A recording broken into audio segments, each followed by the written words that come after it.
What is happening, Big Brown Breakdown listeners? I'm your host on this lovely, what is it, Thursday, Chin? It is Thursday, right? Jesus. Yeah, it's Thursday, July 6th. These damn holidays, man. That makes me up. I'm your host, Brendan Schaub, on this lovely Thursday. It is noon our time here in Los Angeles. Sunny as hell around these parts. On the show today, we got my good friend Robin Black all the way in from Toronto.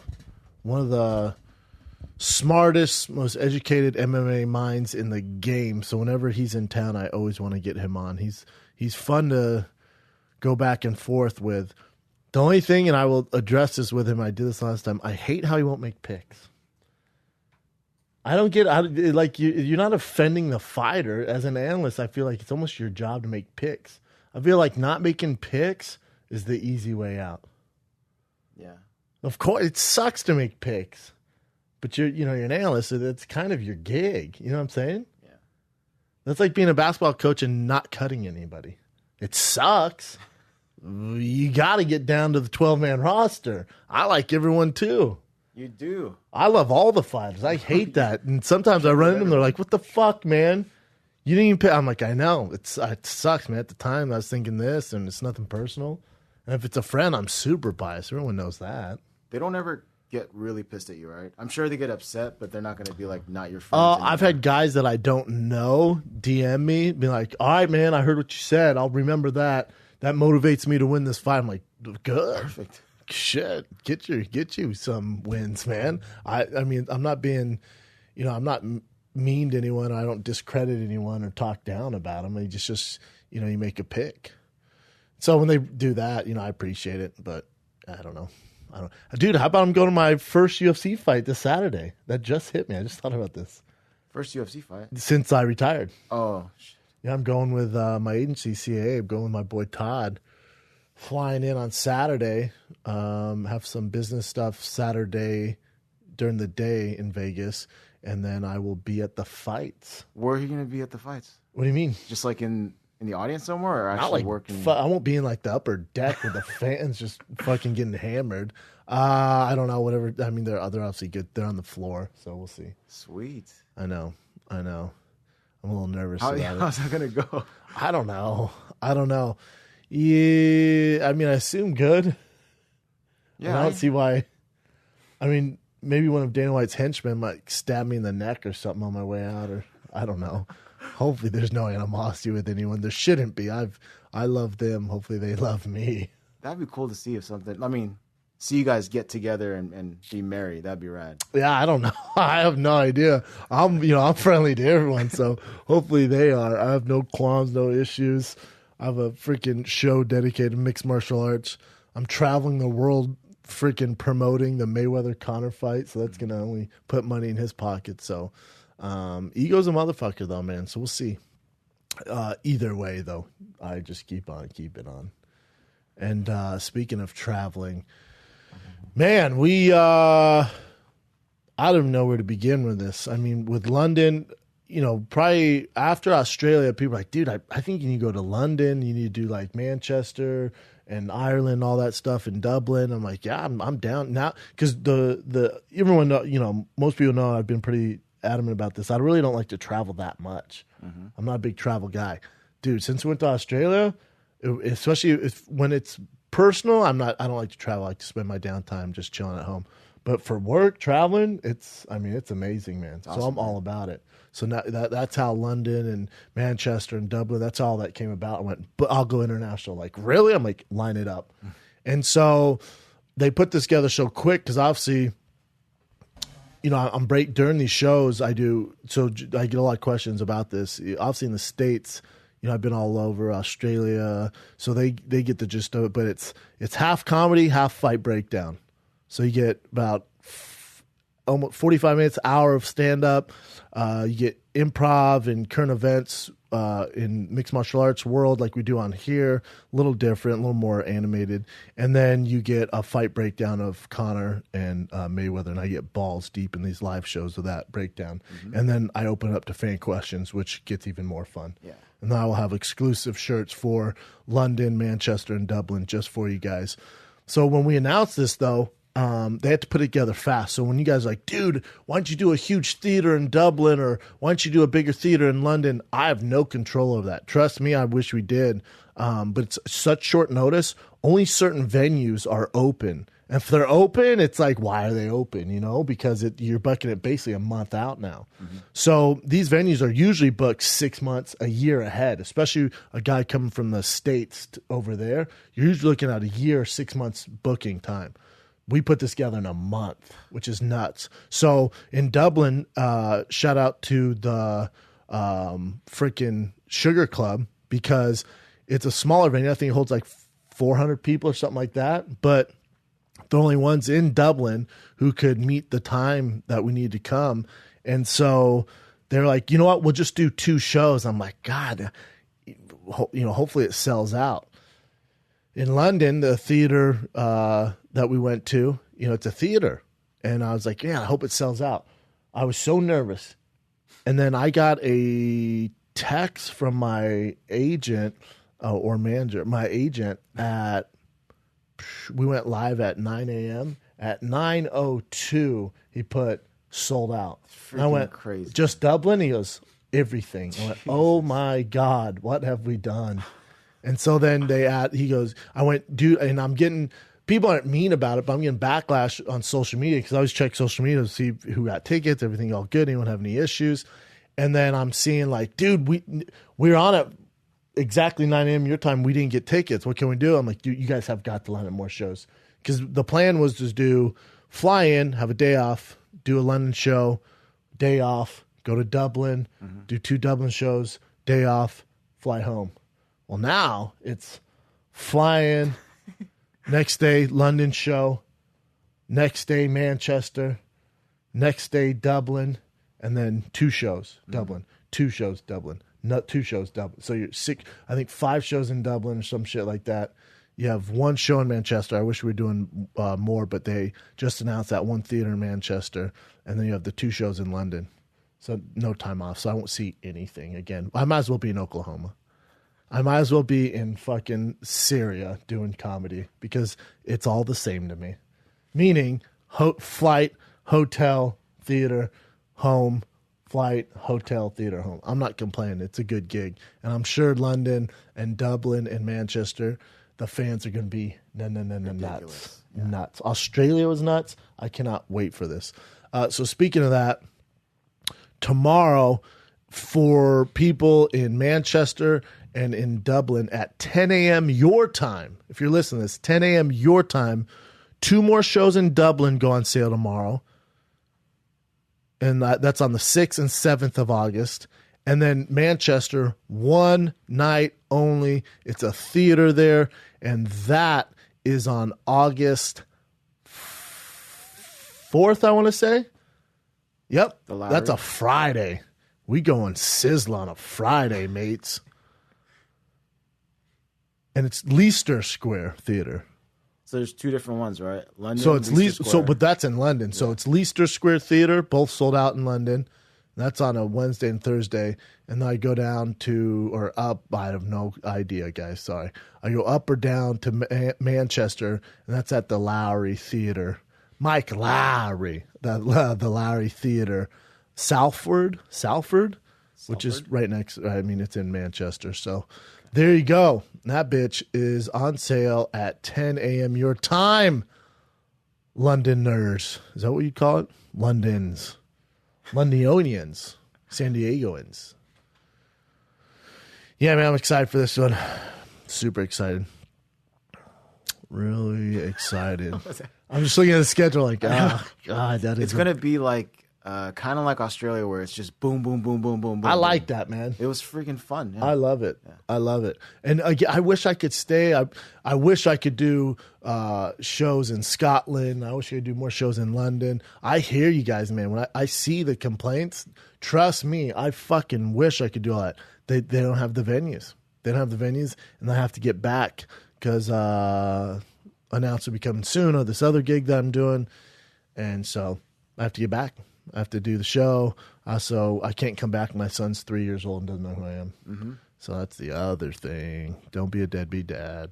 Yeah, but Chin will be there. Jay Shab will be there. VIP, special shirts. It's going to be a festival. When I say festival, I mean I'm in bed right after the show's drinking tea, getting ready for the next morning because I party hard. And I hope there's a shitload of fruit pastels and wine gums. What are wine gums? They're like the think a gummy bear on steroids and not that bullshit teddy bear figure. It's like they're like wine gums, for God. You don't have wine gums? Is it actually with wine? Made with wine? No, it's made of angel candy. piss and heaven. Yeah, it's a candy. Oh, okay. That England is candy. No one can fuck with England when it comes to candy. I grew up on that shit. Remember, my mom's English, born and raised. So all we had was English candy. You Americans can take your bullshit candy and get out of my face. Yeah, England kills it when it comes to candy. Sweet. Heard the food in England isn't great, though. I'm just going to go balls deep on fish and chips. I definitely get off my diet when I go on tour. Yeah. Kind of have to. I eat like once a day. Eat good, though. Yeah. Don't they have that thing called, I'm probably messing this up, but haggis? Is it somewhere in England or is that somewhere else? Oh, it's that stuff like a stomach filled with Wow. Did you say stomach? Yeah. I'm out. I don't know, Chin, but I'm out. blood or something. I don't They have know. fish and chips, for God's sakes. And beer. It's supposed to be good beer. Don't they have the English are listening to this right now? I know, they're like, probably pissed off. Fuck these two. Don't come. And then some guys listen to this like, I'm going to bring my backpack to a show. Fuck him. I'm bringing my backpack just like Ariana Grande. Too much? Too soon? No, I didn't even know what you're talking about till right now, and that's way too much. Might have to edit that. Yeah, You're right. dude. Just kidding. Seriously, I don't want to bring backpacks to my show. I'm not that famous. Please don't blow me up. What else do we have? Yeah, I don't know what kind of food's in Dublin either. I'm sure someone will reach out to us. Like, go here, go here. But if it's far, we can't go. And then what's the coffee situation like in England? You ever think about that? Because Australia coffee was amazing. It was wonderful. The strong flat whites. Their regular drip, not great, guys. Your strong flat white, I dig it, Australia. Yeah, I don't know what kind of coffee situation in Dublin. The food situation, I don't know. Jay Schaub knows. He's been to England several times. I'm the only one from my family who's never been. Oh, this is awesome for you then. And plus, I've never been too. So, what about the plugs? It's got to be different there too, right? I don't know. Last time you came with the plug. Yeah, the Australian plugs. My buddy gave it to me, so he's like, you're going to need these things. Out there too? Yeah. So, I mean, Arsema's saying that we need them out there. You've been there, Arsema? No, but in Eritrea and Europe, we use the same plug. And so it's like these round, long holes. So it's not flat, it's round. That's kind of Australian one. So, were they 3 prongs? 3 prongs and round? 2? Might be 3. Okay. Well, we'll figure that one out. That's simple. Cool. Looking forward to Not it, a big though. deal. Looking forward to it. And if you can't make it to London, Manchester, Dublin, that's fantastic, because if you're in North America, like most of you are that are listening to this, I am in Arizona, Phoenix, July 20th. I'm in Salt Lake City, which I think is sold out already, but you can check. Then I'm in Toronto, which should be fun. I would imagine my boy Robin Black will be there. Toronto on the 27th, and then I'm in Milwaukee on the 28th. That's interesting to play Milwaukee. We'll see how that one goes. I've never really... Anthony Pettis, right?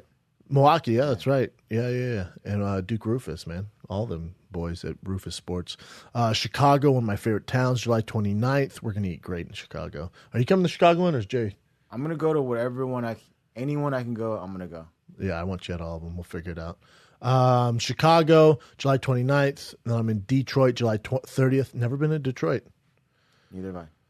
So for North America, and then Toronto. So you got Detroit, you got Chicago, Milwaukee, Toronto, Salt Lake City, and Phoenix. And 2 of those might be sold out already, but go check now, tfatk.com.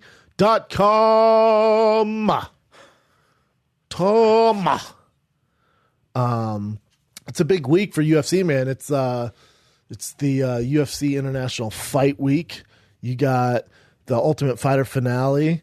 And I watched like 3 I tried keeping up with Ultimate Fighter, and then I just kind of kept going with my life and stopped watching. But I'm sure I'll get into it with Robin about it. But that's the finale, Lima versus Taylor. Damn, how about Jesse Taylor? What a great story. Do you know the story about Jesse Taylor? Yeah, man. He was in the, for you guys that don't know, he was in the finale, and then he went so crazy right before the big fight. Way too crazy. Dana was like, dude, you can't handle this? You can't handle being a legit like celebrity in the UFC. So he never got a shot. Dude just, I mean, grinded. Now he's back in the finals. I'm rooting for that guy, man. So am I. You got to root for that guy, right? I mean, he's just young at the time when it happened. Our boy, that's the best fight on that card. Besides Gaethje Johnson's the best fight. I mean, that's a ridiculous fight. If you don't know who Justin Gaethje is, think of Leonard Garcia mixed with Tapia. Like, he is just this brawler. They call him the highlight, but he's just this guy who goes, he thinks going backwards is a sign of weakness. Yeah. So he only goes forwards no matter what. He's 17-0.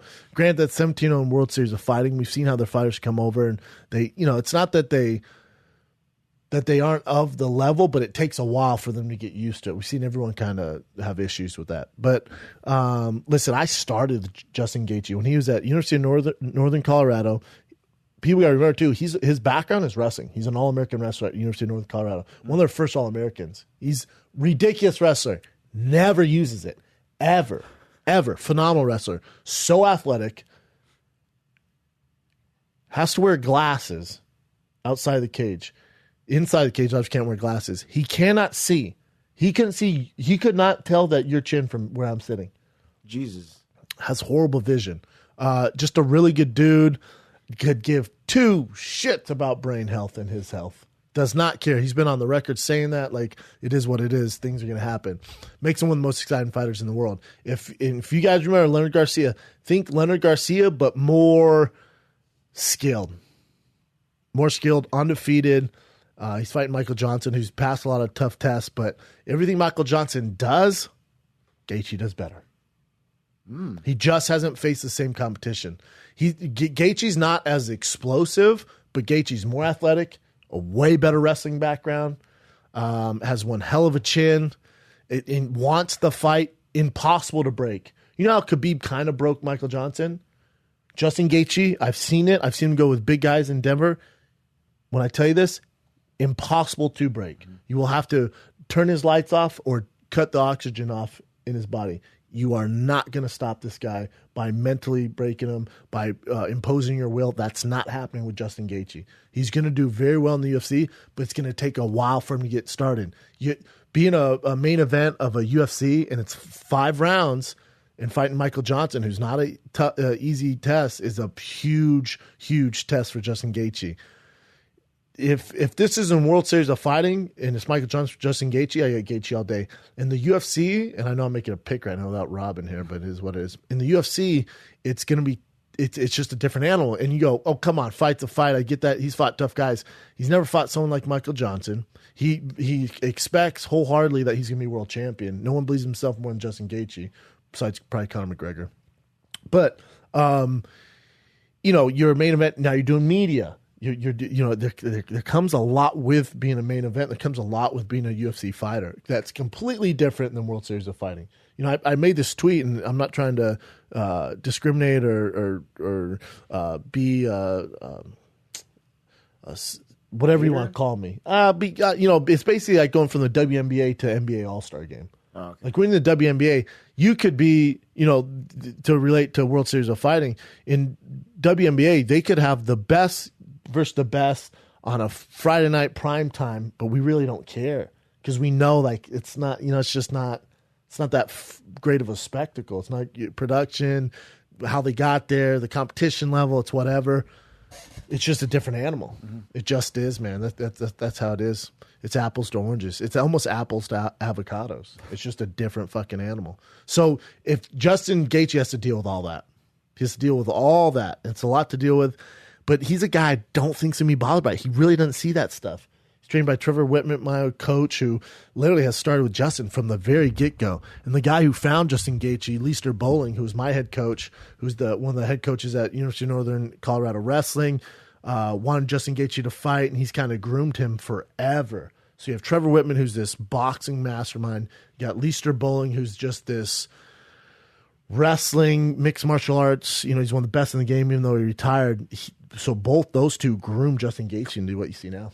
He was kind of the golden child, always has been, and you're finally seeing it come to fruition.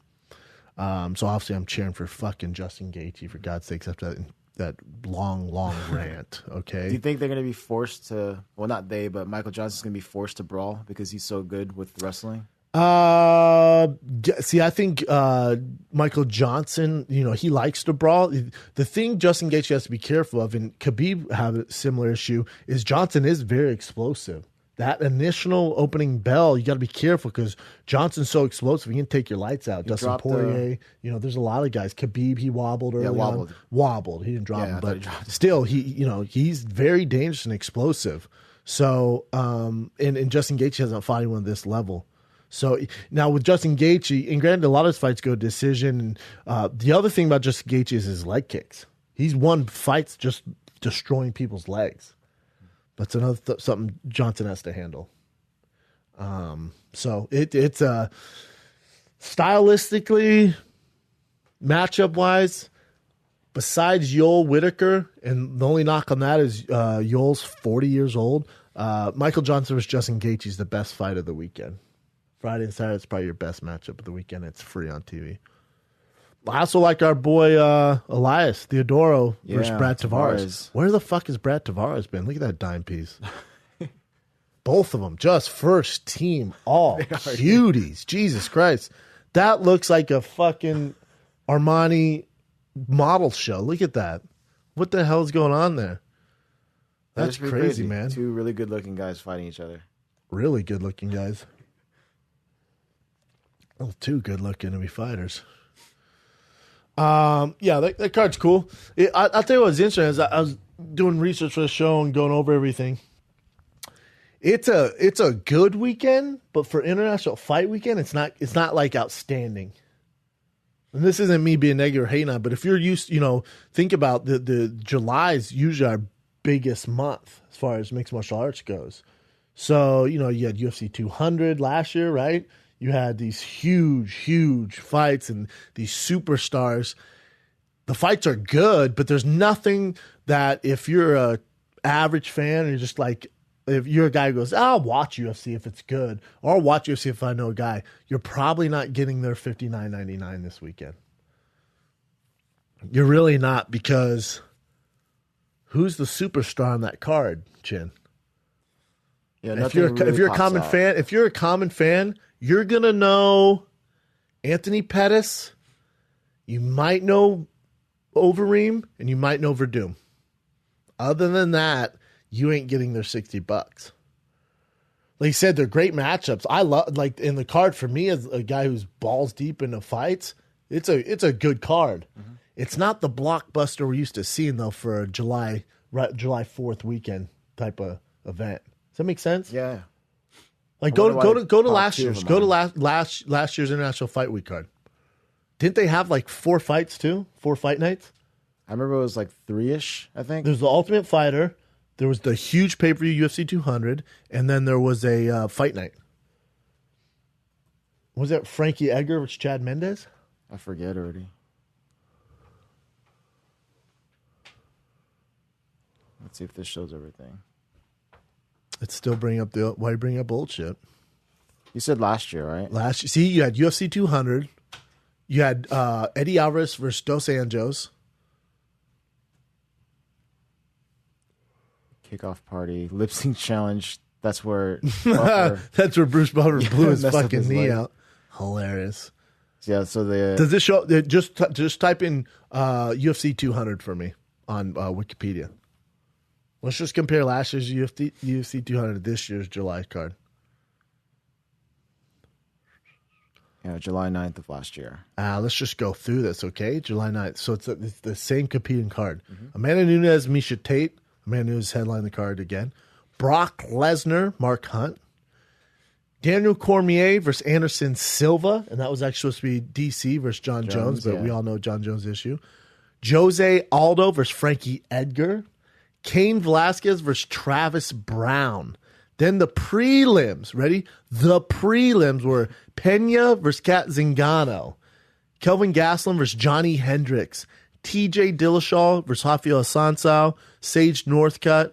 Then on the prelim on Fight Pass, you had Joe Lozon versus Diego Sanchez. You got Gegard Mousasi versus Thiago Santos, Jim Miller versus Takanori Gomi. Yeah. Just the prelim to the prelim on Fight Pass is a better card. And that main card is a fucking barn burner. Granted, the Cain Velasquez Travis Brown, that was a fun one. Jose Aldo, Frank Edgar, decision wasn't really, is whatever. And then you had DC Ranch Silva, horrible fight. I actually think that was, although DC won that fight, I thought he actually lost the fans there. I think he missed out on a huge opportunity, and you guys know I love DC. And then Brock Lesnar, Mark Hunt, the shadiest gig of all time with the UFC, signing Brock Lesnar and let him pass the drug test to fight our boy Mark Hunt, and it was obviously overturned, and he mopped the floor with Mark Hunt, and who wouldn't? It was a fuck show. And then Amanda Nunes submitted Miesha Tate. Yeah. But you know what I'm saying? But then also remember this, kids. That card was put together because they wanted to sell the UFC. So they were flexing. We call it peacocking in the business. They're like, hey, check, we're still a huge draw. Here's UFC 200. Look at the numbers. Look, Brock Lesnar, shiny. Because I'm shiny. If you know that song from Moana. So they did all that, and then they sold. Remember, they sold a few months later, and that was because of this. They wanted to show that they still have ratings. Now they're sold.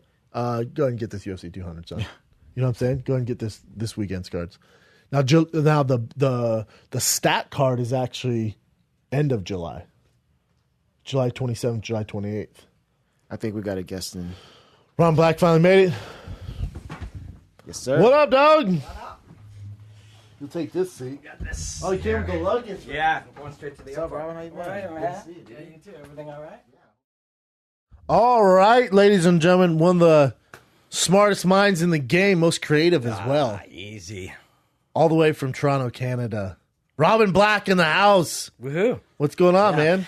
Things are good, man. I got a gig up at TSN in Canada now, which is cool. Yeah, that's excited. really They're like cool. ESPN. Yeah. So we're working on stuff, a bunch of stuff for them. I'm going to go down and cover McGregor for them, and things are good. I'm having fun with my YouTube channel. I'm seeing you. Yeah, man. I mean, who else would they use to break down fights in Canada, for God's sakes? Right? Who else is Right. TSN going to use? I mean, they sent out the Robin Black signal. They better freaking use you. Also, I wanted to give this to Agent A because Extreme Couture was going to sponsor part of my travels. Oh, now nice. For me to promote their 9th anniversary party, July 26th.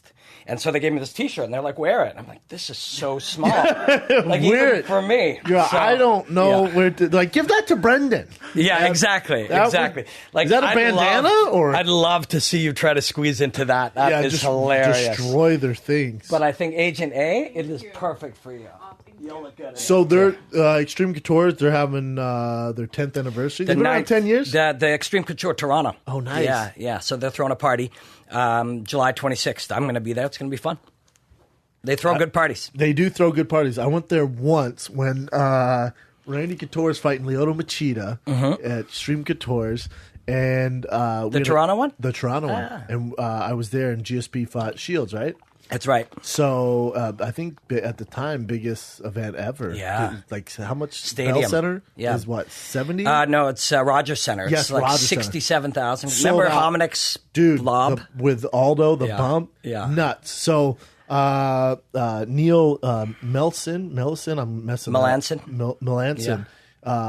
I trained with him, and he's brilliant. I think by far one of the best grappling coaches in the world. He's such a mastermind. So I was working with him. We're in the lobby, and it's I was getting ready to go out with my friends. He goes, "Hey man, I need some help." I'm like, "What do you need?" He goes, "Randy needs some help. His boxing coach isn't here. We're headed to the gym now. Will you come with us?" Help? I'm like, "Yeah, I'll help Randy out." Right? Yeah. It's Randy Couture. Yeah, man. He's fighting For a sure. foreigner. Hell yeah, Yeah. I'm fighting Randy. I'm helping Yeah. Randy Couture. So I go get my things. I come down. We jump in these Hummers. It wasn't that close to where we're at. It No. took us a little while to Yeah. get there, which I was surprised.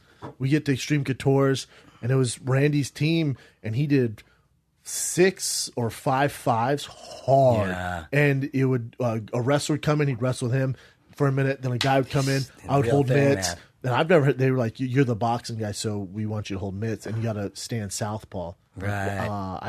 I was fighting at the time, so I'm like, dude, I hit mitts. I don't hold mitts. I really right. don't know what I'm doing. Yeah. Like, you'll figure it out. He just needs someone who knows boxing to understand that. So I'm southpaw, trying to act like Lil Machito, and he hit me square in the mouth. Missed the pad, just Really? square in the mouth, beat the shit out of me. But I've never seen someone the night before a fight go so hard in my life. I was so surprised, man.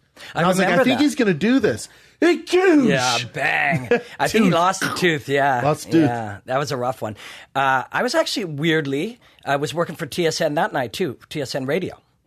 And Ryan was there, and we went and got Ryan after. And he went on and talked about his dad losing. Really? Yeah, just Ryan's like stable as all hell. Super stable. know? I just saw him at Bellator backstage. He's just, you know, he won his fight and was just backstage, and he's just like, yeah, he's super stable. Yeah, Just yeah. like, I'm like, good job. He's like, yeah, thanks, man. And, you know, it's good. yeah. Just whatever. Another day in the park. good I guess dude. when it's Randy Couture's dad. Yeah, I mean, when Randy's your dad and you're wrestling with him, and I mean, Randy's a cool dude, too. I'm sure he's a Great killer guy. dad. Yeah, Great I'm guy. sure. Things are going killer for you, man. Yeah, trying, man. Yeah. Trying. Yeah, just doing the thing. Yeah. And Anik was just saying that you inspired him to have a podcast. Like, he was just going on and on about how kind of inspirational you were to him. Oh, man, I love Anik. That was on your guys' show, right? Yeah. You guys were doing something together, right? Yeah. Me and Mark, my guy Mark, he's my age in A. And we went down to Dallas and shot a bunch of stuff. Just called them hotel hangs. Just hung around the hotel with people and chatted. It was Nice, cool. man. Yeah, Anik, man, he's just always been great to me. There's a few guys I probably text him, I don't know, like his birthday a few days ago. I text him then, and someone showed me your guys' show where he mentioned me. Yeah. I told him, I said, hey, I saw it, man, with Robin Black. Doesn't go unnoticed. Can't thank you enough. Nah, you know? that's cool. He's just one of the good really guys, is. man. Yeah, he really is. He knows how badly I want to commentate the UFC. So he's always like, bro, we're going to do this one day. Hang in there. Yeah. Yeah. He's really, you know, he's very, you know, black and white. You guys would be good. You guys would be a good team. Yeah, I think so. He's I been a really good do. team. When we sat down and were chatting that time, I could just feel it. Like, it felt natural. There has to be chemistry, man. Yeah. It has to be chemistry, and like I was just doing work for Bellator, and I know Goldie. You know, he's a professional. He's the voice to the people when it comes to mixed martial arts. Like, everyone knows Goldie. Yeah. You hear that voice? Yeah. And we were doing pre-productions, and he was going live from Madison Square Garden. It's UFC, and I was like, oh my god! And I had to stop. And went, hold on, stop. And the whole staff around went, how great is this Goldie's back announcing? Give this guy a hand. Yeah, like, killer. I got chills, man. Yeah. I was like, this is nuts. Oh, that's so cool. And with Goldie, got this right away chemistry. With Mara, I've known Mara before. We did some work before with Showtime the 2 nights before. Chemistry. Yeah. So I was so thankful, because you know how it is, man. If you work with someone and it's just not there, you're like, oh my god. It's true. Morrow's a gem, man. I learned so much working with that guy. Where'd you work with Morrow at? The Score Fighting Series, nice. which was a show up in Canada. The Score, they sold, so it ceased to exist. But I worked with Morrow, and I did stuff on, guested on his show a fair bit up in Canada too. And Yeah, then- you think you know a lot about fighting, and then I'll hear Morrow he'll go, do you remember in Pride 17, Brendan, when, and I'm like, yeah, I do not. And he'll mention some random guy who fought once, and Brian like, do you remember he had the Kimura, and he's actually doing this? I'm like, dude, I don't, man. I wish I did. I wish I did, it's Morrow. weird, the memory guys. Like, I'm more into analyzing the moment. Yeah. So, you know, I'll break things down. I'll study the fight itself. But some of these guys, their minds are crazy with just remembering stuff. My buddy Matt De La Rosa works for the UFC, and you ask him UFC 87, and he'll give you the lineup. You know, he just knows. Yeah, some of that stuff sticks, and then some doesn't. Yeah. It's very strange. I'm so obsessed with the martial arts themselves that the show and the story and stuff doesn't stick with me as much. The story doesn't. Yeah, I don't know. It's, to me, the martial arts is the combat. You know what I mean? So I'm always kind of drawn into the physical and mental exchanges of what's happening, and less so in the numbers and the names narrative, and all that kind of stuff. Yeah. Well, I think that's good. I think that's definitely what makes you unique. You know, I think a lot of guys are into the story and that other stuff, and that's kind of your cup of tea, man. Which I think helps you. Yeah. It makes you different than a lot of the other guys. Well, it's just natural. Like I'm just, studying what I like. Like I'm just really curious about the martial arts. And also a guy that loves every fight. Yeah, pretty much. Pretty much. There's no bad fights for you. Yeah, when we were on the Fight Companion, you mentioned that, and Joe immediately brought up that, what was his name, 5,000. Dada 5,000. Dada 5,000. I was like, okay. Well, that's now that we you go might there, have me there. It was still fun to watch, though. I wasn't mad at that fight. No, it was such a shit show. Well, and the curiosity is still there. Like there's still something to be curious about. What can this guy do at this age with this limited training? You know what I mean? If you get, a white belt to fight a blue belt, you still get something interesting. Yeah. There's martial exchanges that become fascinating. So what's your? And this is one of the reasons I wanted you on here. And dude, I'm anywhere I go, and it's my life right now, and I welcome and I'm appreciative of it. But the Mayweather and the Conor fight, when it first came out, were you one of the guys like, oh, come on, it's a little gimmicky? Or are you like, all right, here we go. You get the best pure mixed martial artist living today versus one of the best ever pound for pound to do in boxing? Because for some reason, when that fight was announced, you're one of the guys I thought of. I'm like, I bet Robin likes this shit. I do. It's so pure for combat sports. You're not going to think it's like this gimmick thing. Weirdly, this would normally be the kind of thing I would think that. But what is so strange to me, if I take everything I've dedicated my life to studying about martial arts and put all of that information and put Conor in this fight, I say he has no chance. But then I know he has a chance. So something is missing. I'm missing something. You know what I mean? And I want to know what that thing is. Why do I believe he has a chance, even though everything I should know says that he shouldn't? So there's something called regression analysis, which means you start with the result and then try to put the equation. Sure. So if we were going to make a nice chili, tasty chili is our result, and then the equation would be, well, we got some beef, we got some spices, we've got to go back. Sure. So I look at a Conor McGregor result that is good enough for him to win, and I go backwards, and I look at his attributes, and I look at his skills, and I look at his boxing, and there's a hole. So what is that thing? Why do I know this guy has a chance? And I need to know what that is. And so there's a whole bunch of really interesting things you can look at, and you start to, when I become obsessed with something like that, I start to really dig. And there are a number of things in science that we do as people, and maybe he's hacking some of those. I don't think I don't think you can do this with very few athletes of our lifetime. Like he's once in a lifetime type of person. Yes. So I think when you use those equations or use those formulas, you're using it for your common fighter, your common boxer, and so it works. Well, X beats X, and this he meets this, and this skill guy, plus this attribute is that, and you can't do it with a guy like Conor. But I want to know why. I want to know what that is, and so it's going to be hard to quantify. And I also think that there's a self-belief in him that I can see in other fighters, but it's not real. Yeah. And when I see him, I look at him and I look at his background. I look what he's done in these fights, and even I've seen him fail against a Nate Diaz at 170, and then refuse to fight the man at 155 and come back and beat him. Like to me, that goes so much further than a guy like Floyd Mayweather, who really hasn't faced adversity, who is a guy who should be where he's at because he has an uncle who's world class. He has a father who's world class, who they started him in this boxing pedigree. Where Conor, you're talking 4 years ago, was cashing welfare checks. I know. Now he's in the biggest fight in the history of combat sports. There's something there that is missing, I agree, but you cannot count him out. And what I find myself, and I have to do better, I find myself being almost defensive, and I get upset when people write the fight off. It drives me nuts. I did a show with Mario Lopez. Chin was there, and I went, before we get you out of here, the Floyd Mayweather, Conor McGregor, he goes, no, I'm not even going to entertain that.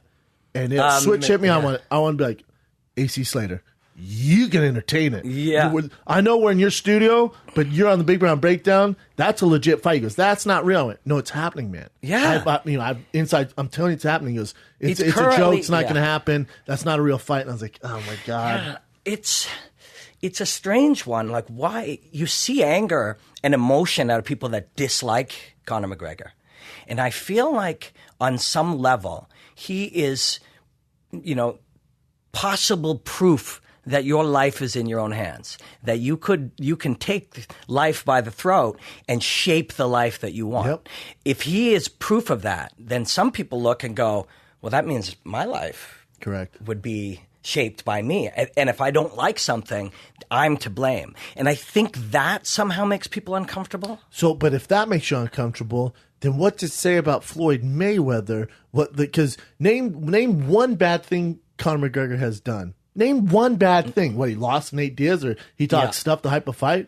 You look at Floyd Mayweather's background. Are you shitting me? Mm-hmm. You should be rooting for this Irish dude. Yeah. Like, it's crazy to me, man. So I was trying to find out what that thing we're missing is. And it's called the X Factor, sir. But what if, like, you start to look at these different things? Like, why would it be possible? Is he doing something different other than fighting? And I started going down some deep rabbit holes with a friend of mine, a psychology PhD. Something called spontaneous interpersonal synchronization. Please break this. So, like, if I do this, what are you going to do? High five you back. Yeah. Why? And if I'm gay, I'm going to lock fingers. Right. Yeah. Why? And if I throw a low kick on you, sometimes you'll low kick me back. Yeah. Why? And spontaneous interpersonal synchronization, if everybody in this room started to go for a walk together, within 5 or 10 minutes, all our steps would synchronize. They sync up. Yeah. Why? That's a science. There's something really real happening there. Because we get in rhythm and sync, right? Yeah. Yeah, there's something real that's happening. And Conor's not playing to that rhythm. Mm-hmm. And is he maybe manipulating something like that? I mean, you see the way he manipulates his opponents. And he'll play, these games of manipulation in the fight itself. He'll play them verbally, but he's doing something to people. Yeah, he really is, because you see a guy like Jose Aldo, he's seen every style, every combination, every left hand, every right hand, and then gets starched. Yeah. This is to your hypothesis here is Conor in the locker room told people what he was going to do. If you go on YouTube and you put in my name and Conor McGregor's name, a bunch of breakdowns will come up. But then there's an interview with me and him 2 days before that. And literally, he says in the interview, I've seen his right hand twitching. It's going to be his downfall. When he comes forward and swings his right hand, I will draw him into the dead space and I will land one and he will fall. And that comes in with that kind of, he's not playing the same synchronized game as everyone else. And he views fighting differently. And you can say, oh, come on, man. Yeah. But when that's what people will say. That's fine. Yeah. But if you look what the man's done in a 4-year span, it's tough to argue. Name someone else in 4 years that has done what he's been capable of doing. And also, look at the guys he's beat. And to me, the real shocker with Eddie Alvarez, I'm like, God, that's a terrible matchup. And everyone knows I'm a fucking Conor nut hugger. Like, I support Conor. I think he's a once-in-a-lifetime athlete. He's going to be the guy, everyone's wearing Bruce Lee or Muhammad Ali shirts. You're going to be wearing Conor shirts down the road. Your kids are. And everyone's going to be a nut hugger. He's that type of athlete. For real. So when he was facing Eddie Alvarez, I went, I don't like this matchup for him, man. Eddie Alvarez can wrestle. He punches. He's a hard puncher. He's a grinder. He's a Hall of Famer. You look at he's the real Bellator, deal. Dream, UFC. I mean, you're talking about a multi-world champion. I did not like it. And when I saw Conor, I was in a show with Brian Count. We did a live kind of fight campaign, fighting kid around the fight, and I'm on the mic, and I was nervous. I'm like, oh, I feel like Conor's management messed up. It's in New York. This is a bad idea. We need superstars like him. And when I saw the fight, I went, what the fuck is going on right now? I know. It's like we're in this Matrix, or you've seen Casino, that movie 100 times, but then you find out there's a deleted scene that's a better ending. Like, that's what's going on with Conor. And I go, how's he doing this? That's the question. And that's the question I want to answer. I want to find the answer to that. So afterwards, Eddie said, and his coaches, they were like, I don't know. We wanted to mostly wrestle and not box, and I went out and mostly box and not wrestle. This is a game day performer. Eddie Alvarez is a game day motherfucker. Pure game day And guy. for some reason... Never doesn't show up. Yeah, exactly. And so he can't even explain why he behaved the way he behaved in that fight. That is something McGregor did. Yeah, 100%. No one else has been able to figure that out. When you go and you look at it too, I really start to analyze. There's some really fascinating stuff with his body language that he's doing. So you see sometimes when he comes out. You've seen that, right? Yeah. He comes out. Like, think of what his body language is doing. I mean, when he comes out to meet his opponent, Sure. He's basically going, chill out, man. Hold on. Just, hey, slow down. Cool. You know what I mean? Like, you see him kind of pushing ideas on his opponents. Yeah, it's not an aggro Diego kind of. Hey, take it easy. Take it easy, brother. Take it easy. Why don't you stay out there? Yeah, it's almost like. Yeah. I'm not saying he's hypnotizing somebody. No. But it's a rhythm you don't see in there, Yeah. and it's a calmness and kind of a weird kind of ownership of the octagon that you're just like, what? Like when he's out waving to the fan, he gets in there. I'm like, what is wrong with this dude? Yeah, there's something. And we talk about confidence, you know, and that's a big word these days. Everybody talks about confidence in fighting. His isn't even really the same. It's self-efficacy. Like it's looking at the challenge and feeling comfortable that he has the preparation and the ability to handle this challenge. You know what I mean? I agree. And I also think, and we saw it a little bit in Manny Pacquiao. We've seen it not so much in the UFC. We saw Ronda as far as for female fighters. But I feel like when he's in there, he's representing and he has the pressure of an entire nation of Ireland behind him. So I feel like the pressure on a guy like that brings him to his focus to another level because he doesn't want to let them down. So when you have a nation behind you, like Floyd doesn't have a nation behind him. No, he doesn't have a nation behind him. Cain Velasquez never had the Mexican fan base behind him.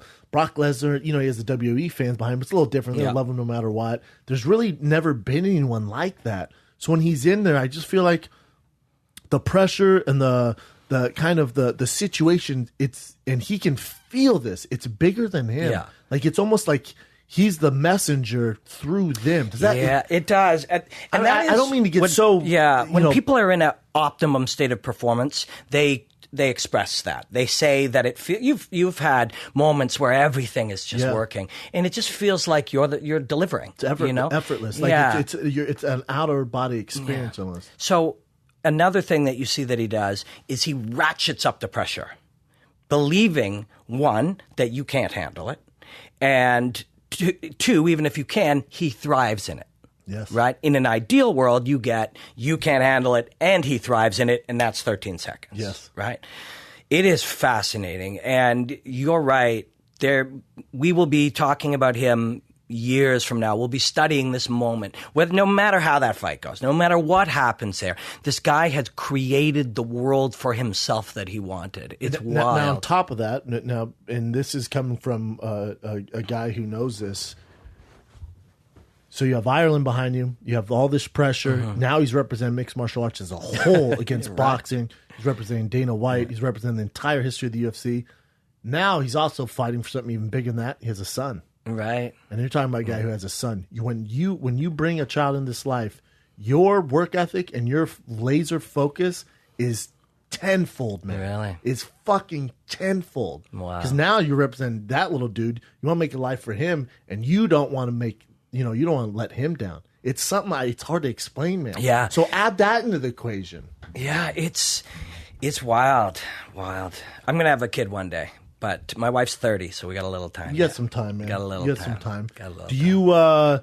you, going back to kind of, it's not that I get upset. I don't like the disrespect. So when Max Kellerman came out and was like, this is a stupid fight. You know what? Conor won't even touch him. I was like, oh my God. So I was like, I will bet you $100,000. Not only does Conor touch him, but he's going to touch him multiple times. And I get Max doing that just for TV. But Yeah. Conor's also going to win rounds. I'm positive, and I have a lot of money on it. Conor will win rounds. And multiple rounds at that. I have no idea what's going to I know happen. you're a guy that doesn't, and I wish you Yeah. would make picks. Yeah. I was actually critiquing a little bit before this. and I know you don't want to make picks, but if someone sat down and was like, Robin, listen, how do you picture this fight going? Before I give you my biased kind of view on it, like if you had to kind of just give us a little bit of an overview of how you think this fight's going to go down. I mean, logic and says it's fucking, that. Don't get me wrong, it's freaking tough to Yeah. do, and a lot of people are trying, but they don't have an idea. You know boxing, you know the Conor. movement of boxing, Yeah. you know Conor very Yeah. well. So if anyone has the opinion or at least the foresight to at least give some sort of prediction, it'd be you. Well, thank you. Fight picks to me, I'll tell you why they seem weird. It's because the more I study, the more questions I have. And when I go, okay, this guy's going to win, and that's it, we kind of leave it. And I want to keep looking, and I want to keep digging. And I like being wrong, too. Like, I like to go in and be sure I know how it's going to go, and then be blown away. Yeah, like, I love that. Cody Garbrandt, there was no evidence he could do what he did to Dom. I'd never seen any evidence of that ever. Yep. So when you look at that, and you're like, oh man, I just don't, I don't see it. I don't know how he's going to touch him. And then boom, you just need the night. You just need the night. You haven't seen him in that magnitude of a fight Yeah. either. Like we've seen that he's a really good fighter, and I thought I said this before the fight. I went, he's gonna be a champ. This is too much too soon. Yeah, and then when I that's what saw it him, felt like, like. Jesus Yeah. Christ. So, but being wrong gives you these great chances to have a whole new paradigm. So this fight is like that. It's like every logical piece of information that I see says that Kellerman's right. You look at this guy, he has fought 49 other people and thousands of sparring partners, and he's seen everything, and it'll only take, but I just somehow don't think that's so. I somehow feel like we're watching a guy craft the universe around the way he wants to do it. So I would not be surprised to see anything. I really wouldn't. And it's weird to say that. It's strange. Is it though? Because one of the reasons I want you on is because, like, and I'm sure I'm gonna have some boxing guys on here and stuff like that. But my issue with this whole, the mainstream media breaking this fight down is they're so narrow minded. Mm-hmm. They're going, oh my god, this is a circus. Yeah. Floyd's 49-0. Yeah. Canelo couldn't touch him. Mm-hmm. This doesn't make sense. And you got Conor. He lost to Nate Diaz. Nate Diaz outboxed him. Yeah. Like The problem is you guys, you can't take those blinders That's right. off. You're dealing with an animal, a fighter who doesn't move like a Canelo. That's right. He doesn't move like And he a doesn't Cotto. think He doesn't like think that. like those guys. So- and his advantage in this fight, and his team's very aware of this, and Conor knows this more than anyone, is what he brings to this table is not fighting like a boxer. Yeah. They are not going to box Floyd Mayweather. No, and I think they're going to try to give him as many different versions of Conor as possible. He'll probably switch stances. Like he'll Multiple times. very unpredictable. You'd have to be. You can't go in there and try to just outbox the best boxer. That's what of drives their me nuts when generation. people go and I listen to all these other breakdowns and do all this research. And when I hear someone go, oh, Conor he's the bigger guy. He's going there. He needs to brawl like Maidana and make it nasty. I'm like, no. What Yeah. got Conor to this dance is his timing, his reach, his distance, and calculating and breaking guys down. And that you don't ditch all that and then become this wild brawler against Floyd Mayweather. No. That's not going to win this. No, you do. That's not going to get it done here. Yeah, Paulie Malignaggi was saying that too, and I think he's working with him or he's giving him some kind of advice. He's actually going to go in and help him spar. But the thing about Paulie Malignaggi, who's one of my favorite, and I'm actually working with him next week. Oh, matter of awesome. fact, He's so good at what he does. One of the best. Yeah. And I'm sure we'll have different opinions when it comes to Conor and mixed martial arts, which is going to be fantastic. Yeah. But with Paulie, he's never lost a southpaw in his entire career, so he knows what to look for as far as a boxer with Conor going southpaw, and then just his brain and his breakdowns for Conor, I think more so as a mind than a body. If that makes sense. Yes, definitely, and. It's going to be interesting. But definitely he was saying his opinion was that he has to bully him. And I'm with you. I don't think we suddenly become something. We don't create a new identity, a new fight identity. Not Conor. What makes Conor special is that distance control, that wide stance, being unpredictable. Brawler. That's not even his nature. No, You're asking a guy to do that. Like Kim going in the UFC, going, let's see Conor outwork this guy using his wrestling. That'd be the same thing in a boxing ring. Yeah. That makes no sense to me. I agree. It makes zero sense to me. I'm doing 3 breakdowns on it for TSN for SportsCenter. So I've started working on them, and it's an Do interesting. you do it with someone? No, it'll just be me. Love that. Yeah, and 3-minute-ish, 2.5 to 3 minute, and I'm super excited to do it. They're like TSN is like the sports channel. In It's Canada. huge up It's there. Yeah. huge, man. You know, I'm coming to Toronto doing a live Yeah. show. When? When is that, Chin? July? July check that right now. 27th. That's the 28th? day after the Extreme Couture party. That's the day. July 27th. July 27th. Super cool. That's the day before UFC 214, right? Oh, nice. Yeah, those. You must be having a great time doing those live shows. The best, man. Yeah, it's a dream. But back to yeah, you. so Good these- luck fitting that yeah. breakdown in 2 minutes. Yeah, well, 3 different ones. I need 2 3 hours. different perspectives. It's an interesting one because it's this is Sports Center. So the audience might have come over from the Canadian football game or hockey or basketball or whatever. got So a I'm hell of a not job. Yeah. So you got to find a way to get some of these concepts across in a way that the fight fan could learn something, but a CFL fan could dig it too. So that's the real challenge. But that's one I'm excited to have. I'm excited to find It's a great that challenge. Yeah. You Yeah. know? For me, and like I try to be open minded, and I get it. I get it where Floyd and it's his world and it's boxing. And then the other thing that I hear a lot of these mainstream guys say is, "Oh, Conor just needs to get dirty, throw elbows, headbutt, get disqualified. That's the only way I see him win." So I'm like, You know nothing about Conor McGregor or mixed martial arts. That's not what we do, man. Yeah. Conor would not go on this big of a stage and make a mockery of it and headbutt him. And No. He's a martial artist. Yeah, he's that's a right. He's an artist. Yeah, he is He's not an going to artist. do that. He's man. not gonna do And it's that. also in the contract. A lot of people don't know this. It's also in the contract. If he were to throw a kick, a takedown, a legal elbow, or a headbutt, he doesn't receive a certain amount of his Yeah, pay. I know. You don't So, think Floyd he won't thought be of doing that? Yeah, of You don't think- course. of course. Floyd knows what It's, time his it is. lawyers are like, what? You're fighting this monster? Yeah. No, he's not going to be able to do all that. Yeah, for sure. Obviously, it goes without saying that if they were fighting in a open, free-form fight, Oh, my God. there would be no. No. You don't even need to go there. No. We've seen that, Randy. You know, And even that, that was a quick fight. It'd be quicker than that. Yeah. Like, you're talking about a guy in his prime. Like, it's just... it's interesting now. Whenever that gets brought up, somebody will, part of the conversation will be like, say Floyd or some kickboxer or whatever. They're like, well, he's just got to go work on his takedown defense for, a few months. Yeah. It's like a lifetime of wrestling can be overcompensated for in a Agree. couple months. And that's what goes back to Conor's. People go, how's he going to learn this boxing? And I listen to the boxing analysts, Jim Lampley and even Paulie Malignaggi. They go, he has a short amount of time. We got to teach him how to do this. I'm like, you don't need to do any of that. No. Take all that out. You need use the skill set that he has. That's right. That's what's going to make this fight interesting. Yeah. You guys try to change him into a boxer, you're going to fuck this whole thing up. For sure. You can't. I mean, His team knows that. yeah, yes, John definitely. Kavanagh, all They those know. guys. Those guys know this. Yeah, with the goal, they're trying to disrupt, right? You look at the hotel business. You've got Airbnb. It's a disruption. Yep. You go in and you disrupt the technology. Uber, cabs. Yeah, Yep. exactly. And they are looking to disrupt this. And a disruption isn't done by doing the same thing. Correct. It's done by doing something different. Doesn't mean it'll work. Doesn't mean it can happen. But I have this feeling we're going to be fairly shocked when he starts landing.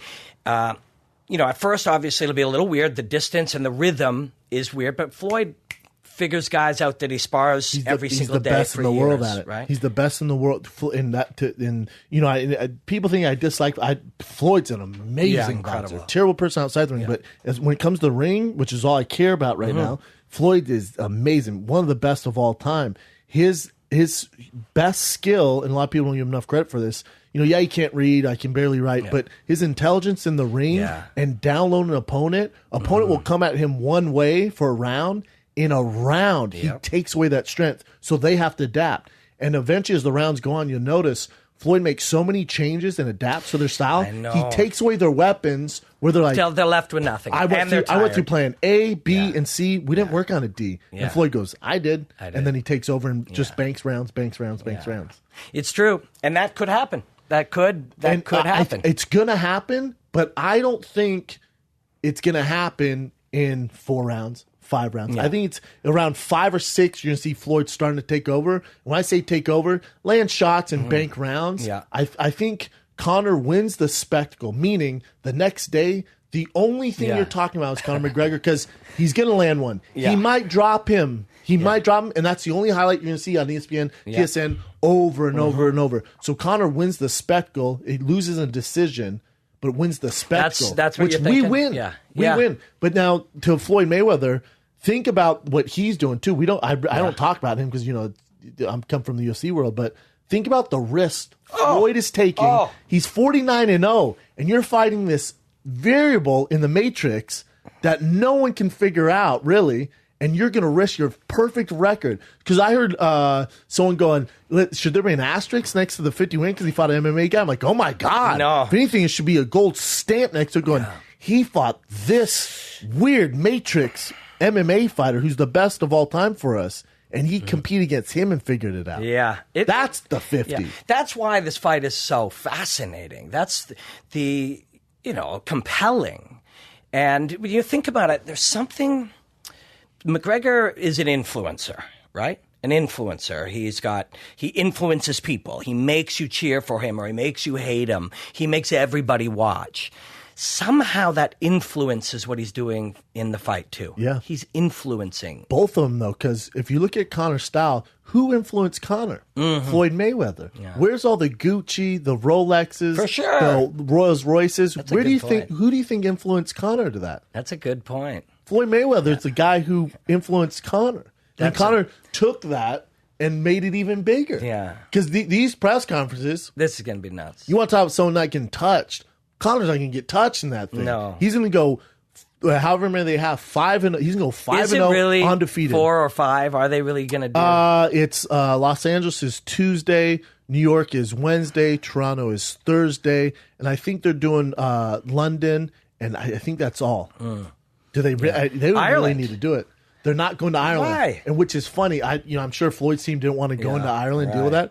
Do they realize how close Ireland? And, Yeah, it's right there. That place is gonna be jam packed full of fucking Irish people. Yeah, I like, know. all right, we're not going to Ireland, but you can go to London. Yeah. You know how easy that is Yeah. for those fucking. You don't think those fanatic Irish are going to fill that fucking stadium? sure Might as well they went to Ireland. For it's sure. hilarious. They to me. fill Vegas. They fill when this guy fights. They fly to Vegas. You've been there for his fights. It's insane. I've never been to one of his fights. No. It's insane. Everywhere you go is Irish. Dude, the freaking Gallagher, who's his teammate, Gallagher, who fights in Bellator. Who's, the kid's killing it.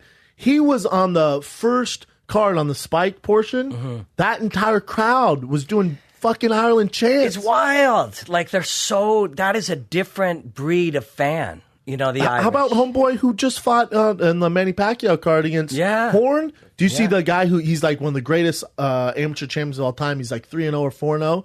They're in Australia, and he's like he got the second biggest or third biggest standing ho besides Horn and Pacquiao. Yeah. And he's 3-0 amateur champ. It means something to the Irish. It's what they have, right? Yeah. It you can feel their passion. It's real. You know what I mean? That's real. But for McGregor to be able to harness that in a way, but you see it in, like you said, in all these Irish fighters. It really is something. There's something happening there now. When you think of Brazil, you think of fighters from a certain era. You think of the U.S. or you think of Russia. Oh, I was over in Russia. They're crazy for their fighters. Crazy. Really? Yeah. I saw a video of Khabib in like a Reebok thing, and it was like it looked like The Purge. I was there as a guest for ACB. How was that? It was fantastic. Is ACB doing? Good. Is it good over there? Yeah, they brought me over as a guest, and I commentated. I was a guest commentator on a fight or two. And when I went to the weigh-ins, hundreds of kids were running up to me screaming my slogans in Russian. What? Like hot lava and enjoy Really? the hostilities and stuff. Yeah, it was weird. It was bizarre. I'm surprised you don't do more stuff with them. Yeah, I will. Well, I will. who does their commentating? Frank Mayer? Frank, and Brian from England. Oh, nice. But I think if Frank is off on one or not available for one, I think I'm going to end up doing some commentary for That'd them. be great, Yeah, man. yeah. The- They're a great show. Is it good? Yeah. I heard the competition of there's really good too. It is. The Russians fights are kind of killing it. They are. The fights. And Fight boxing? Nights Global is also doing well. But ACB looks like the big one to me. Well, they have money behind them. Yeah. You gotta have money to play the game, man. Yeah, if you're gonna roll like a Bellator who's with Viacom, and then you got obviously UFC doing the damn thing at the top of the mountain.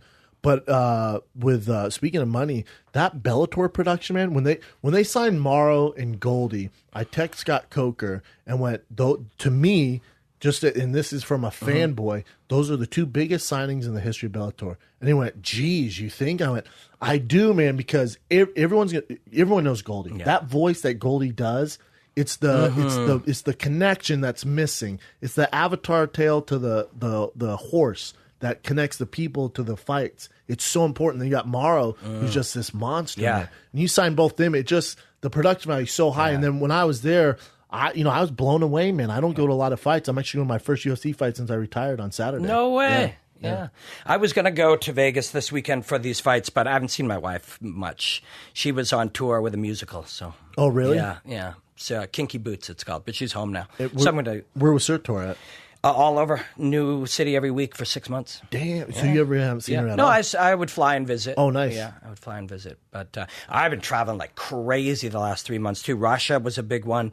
And Korea. I went over to Korea. What are you doing in Korea? There's a company called Monster Zim. They're and they make content about sports and athletes and bodybuilders and that kind of stuff. And they brought me over to interview Doo-Ho Choi and Korean Zombie. Oh, nice, and, man. And they've sent me down to Albuquerque. So Korea's amazing, man. It's nice. Seoul is so beautiful. Really? Yeah.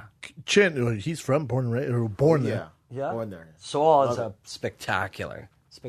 Beautiful. Yeah, it really is. It smells like crap, but it's beautiful. Does it? I don't travel. I mean, you're way more well-traveled than I am. I just started traveling because of the live touring I do. And my first big trip we did was Australia. And it was, game changer for me. Different perspective on life. I'm a guy who hates traveling. Not anymore. Wow. Not anymore, man. I'd love to get into that live thing at some point, but I think I still need a little bigger audience. You've got a huge audience.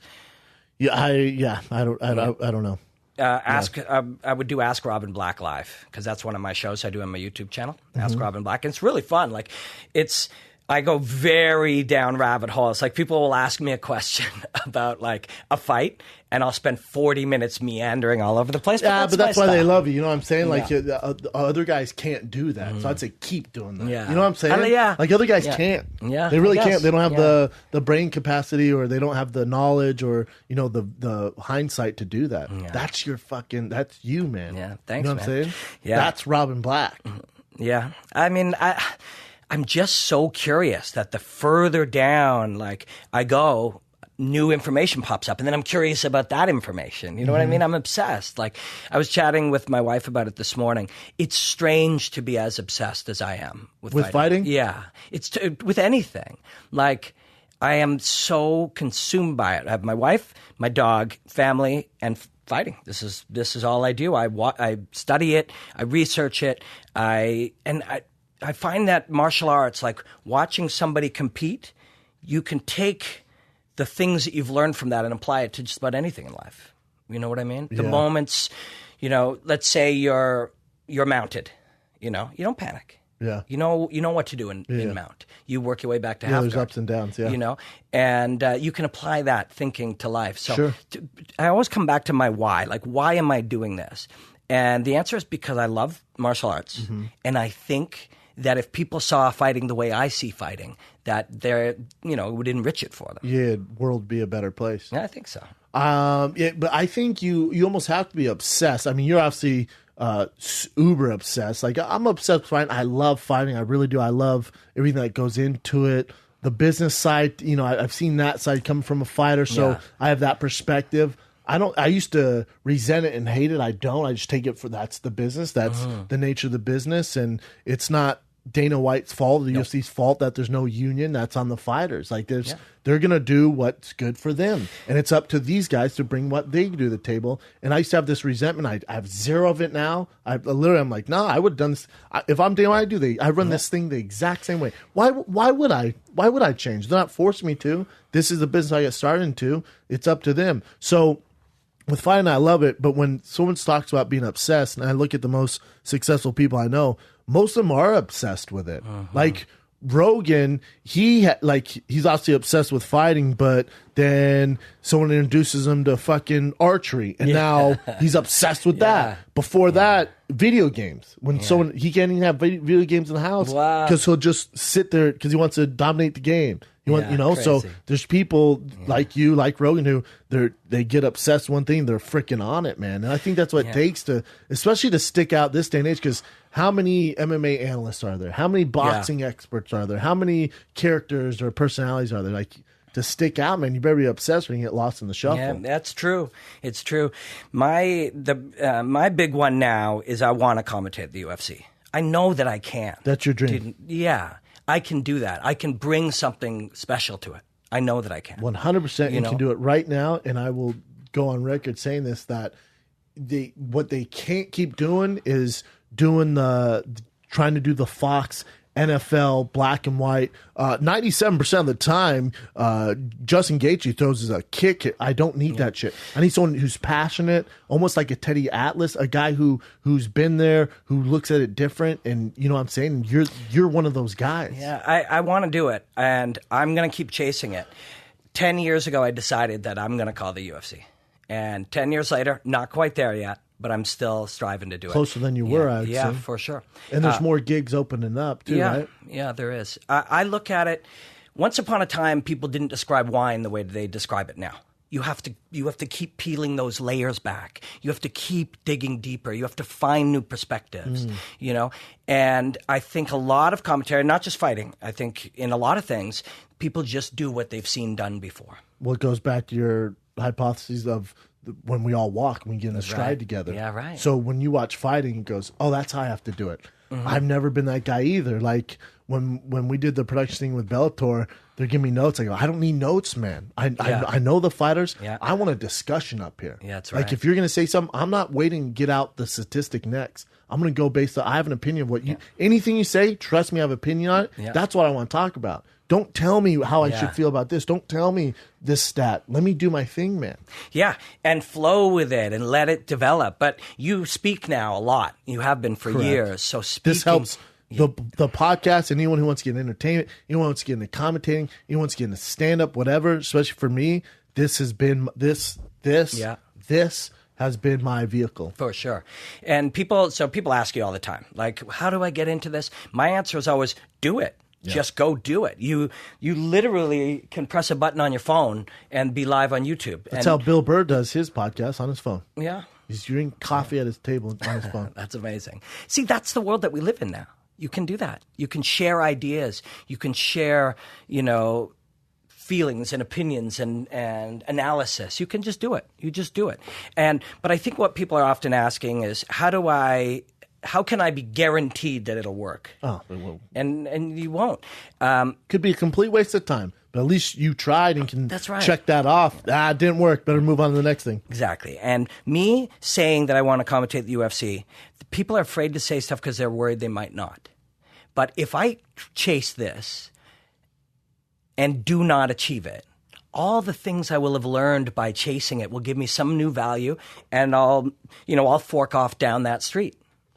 What if, obviously Bellator is growing like fucking crazy. I mean, what if you got a job with Spike or Bellator or doing ABC or something like ACB? Yeah, I think I've got to explore those now. Yeah. I've got to.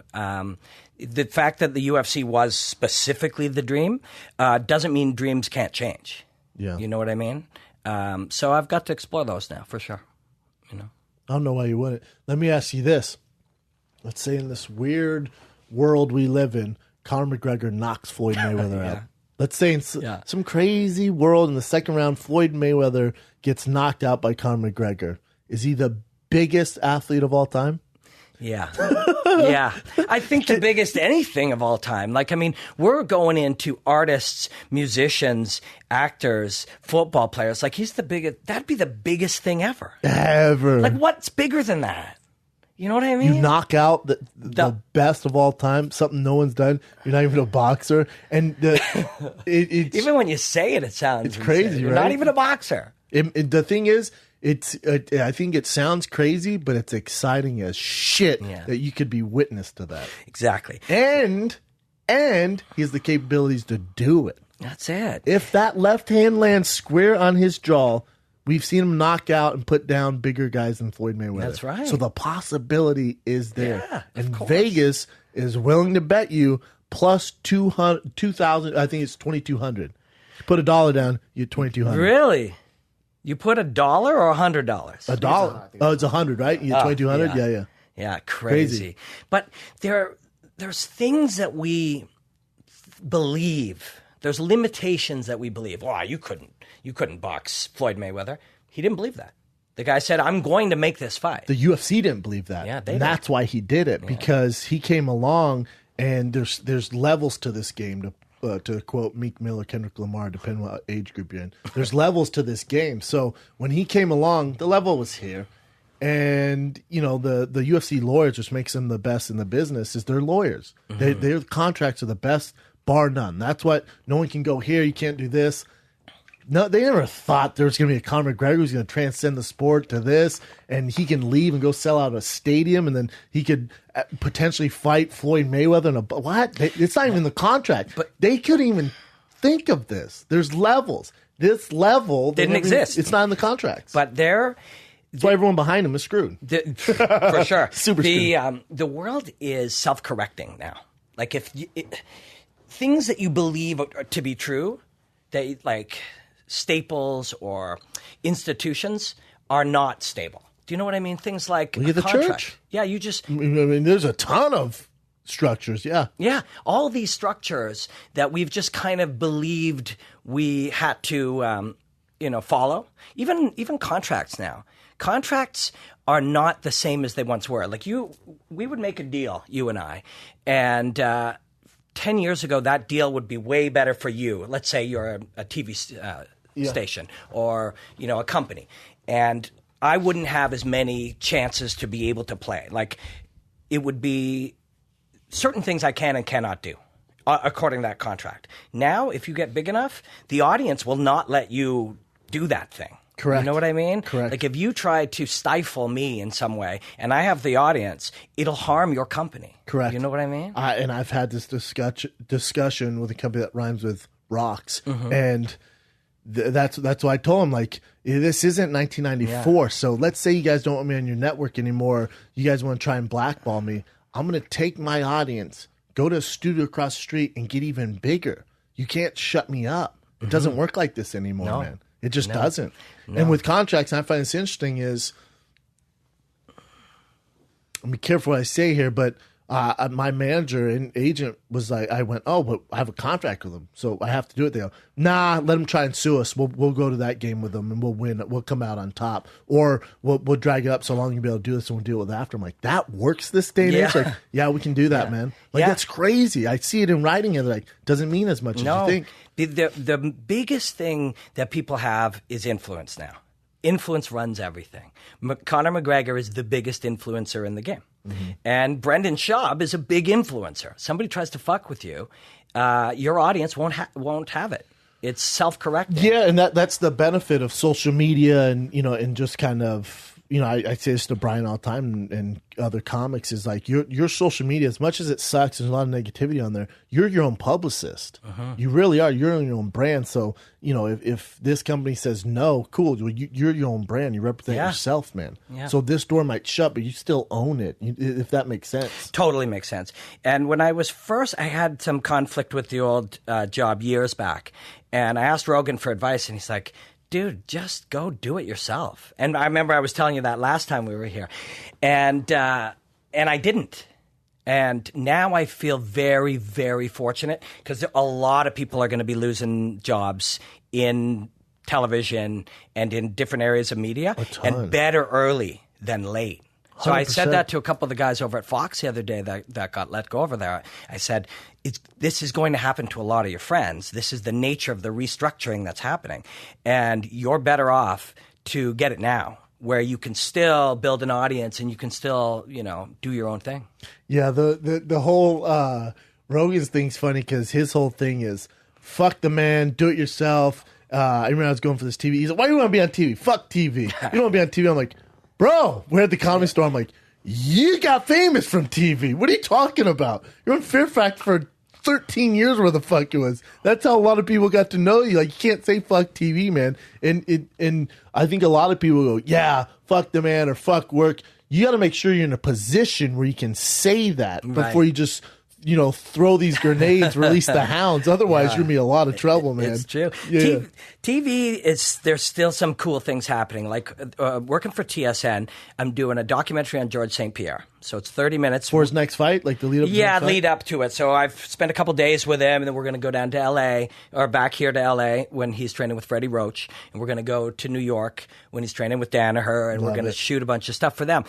But I'm working with smart, really skilled people, like artists, good storytellers, great camera guys. So the great thing about TV, same thing over at Fox. I don't know if you ever met Steve Becker. Yes, he's brilliant. That dude's brilliant, right? So when you get a chance to meet some of these people, you're learning from them still. You get it. So it's not just, TV's great. It could pay your bills or whatever, but you're learning. The people I've worked with at TSN are very brilliant. Very brilliant. You kind of have to be for most of TV, if it's good production, it's good program, and the smart people are usually behind it. Yeah, like at Bellator, I'm sure you met a ton of interesting people and learned a lot of stuff. Yes. You got to learn. Like while you're out there in the world, again, it's a martial arts kind of mentality. You just learn. You go be into open-minded, go into somebody's gym, and somebody's going to show you a different way to do a Kimura. Learn it. Hell yeah. You learn it. Are you excited that the GSP Bisping fight's not happening? I think it might still be happening.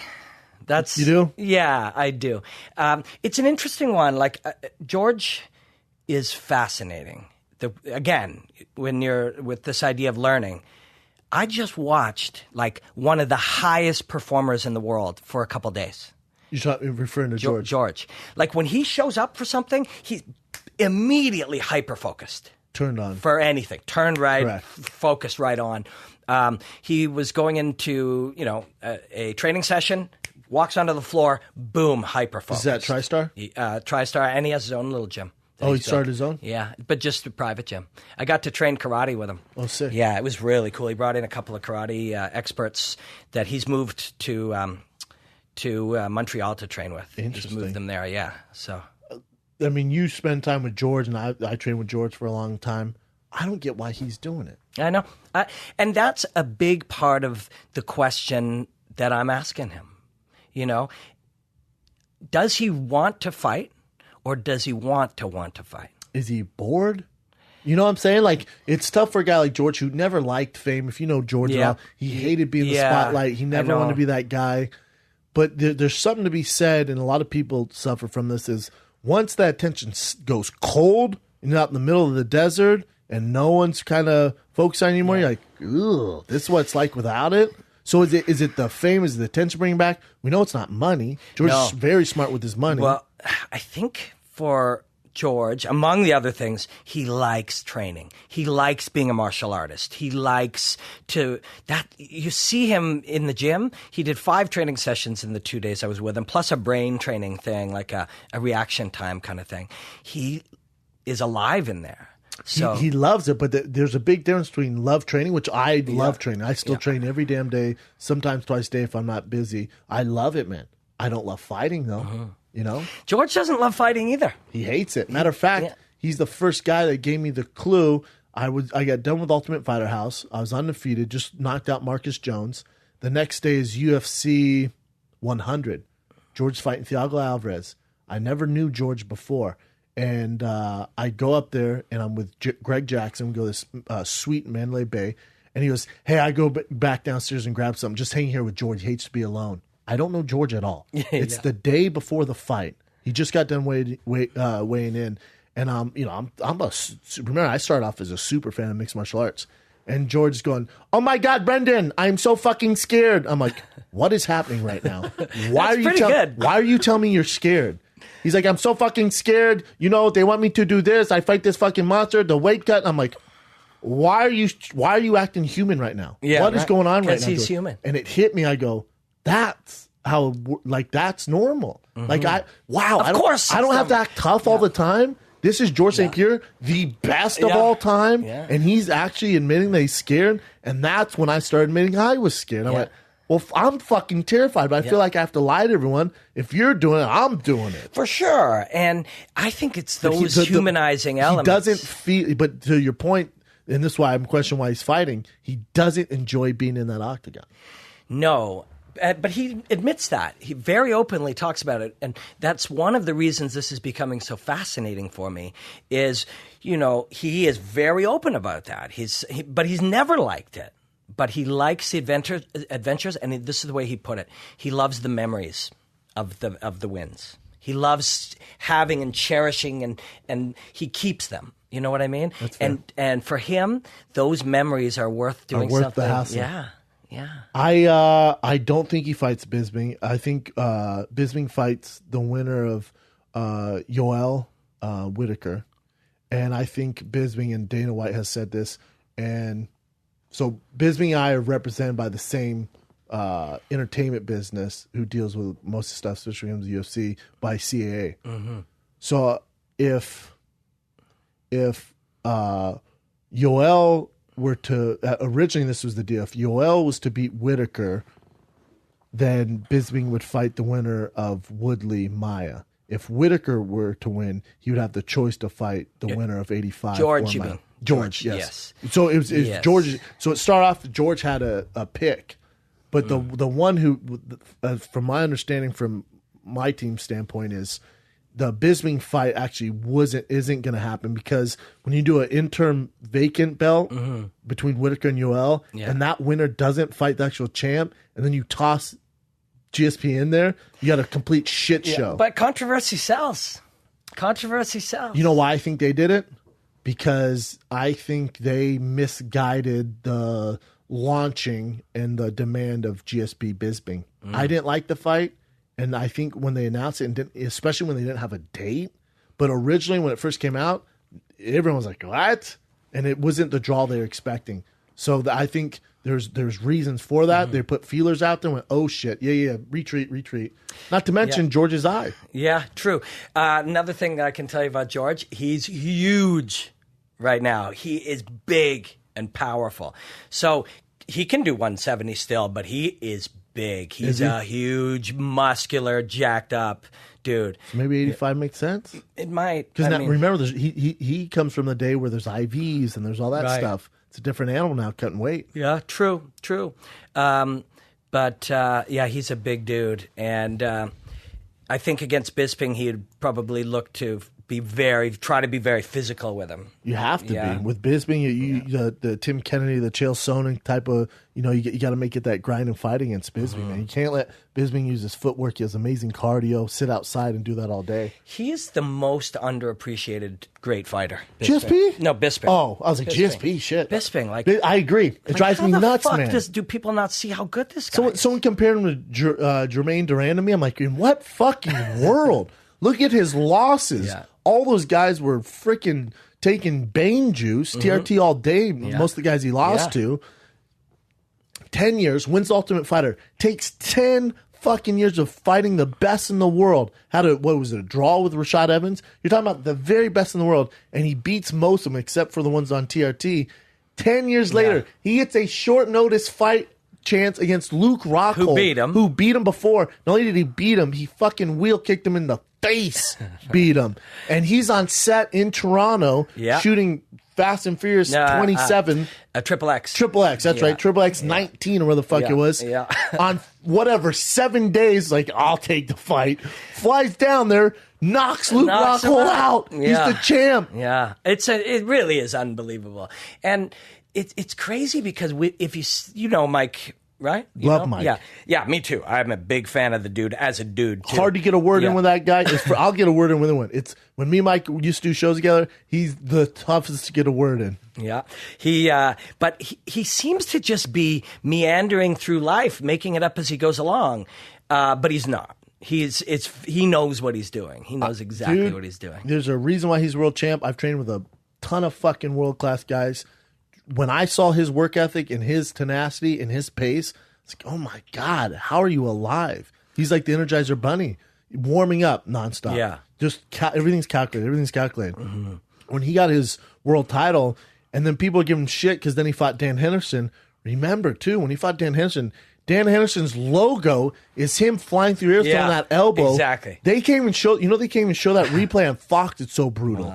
Remember, they cut the replay before that. Right. Because it's so brutal. That's how bad that is. And he wanted that back. Yeah. Yeah, let him have it. And how great was that fight? Yeah. That fight was amazing. Yeah. He took a lot of abuse in that fight. He ate the Hendo bomb twice. Yeah. And then so he beats Anderson Silva.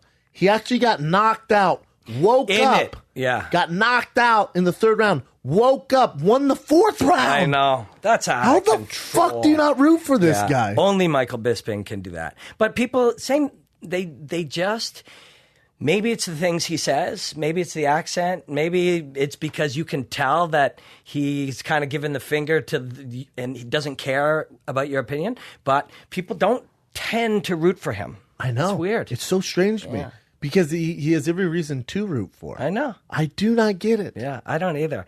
Yeah, I'm a big fan of that guy. But we'll see. I mean, he's another one of these guys. Whoever he faces, people will be like, oh, Yoel Romero, he's got no chance. And then Bisping proves you wrong all the time.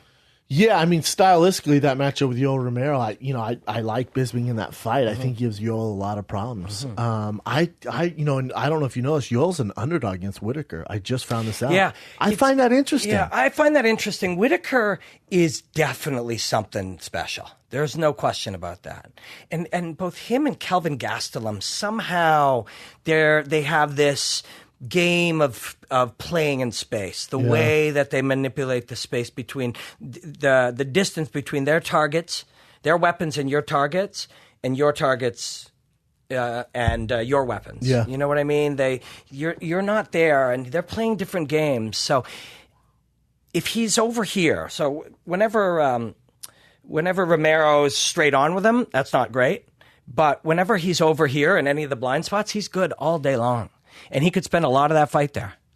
Yeah, I think it's just, Yoel doesn't use a ton of his wrestling. I think cardio is also an issue for Yoel. So I'm guessing maybe that's why Whitaker's the favorite. I actually have Whitaker winning that fight. But I always pick an underdog pick. I thought that was going to be my underdog pick. But then I saw everybody's on the same vibe as you right now. I think I have the same vibe that somehow, although usually doesn't translate into Vegas.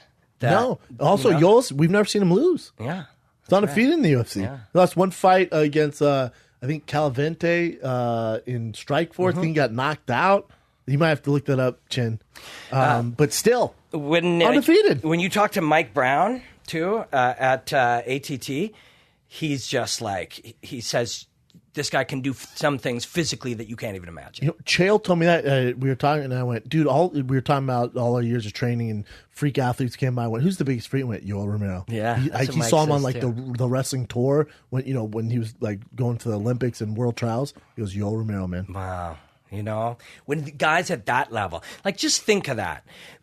Guys like that have been in rooms their entire life with the best of the best. And then for somebody to just stand out like that, that is something very, very Speaking incredible. of a guy who's killing it, Mike Brown. Yeah. You got Amanda Nunes, right? Yeah.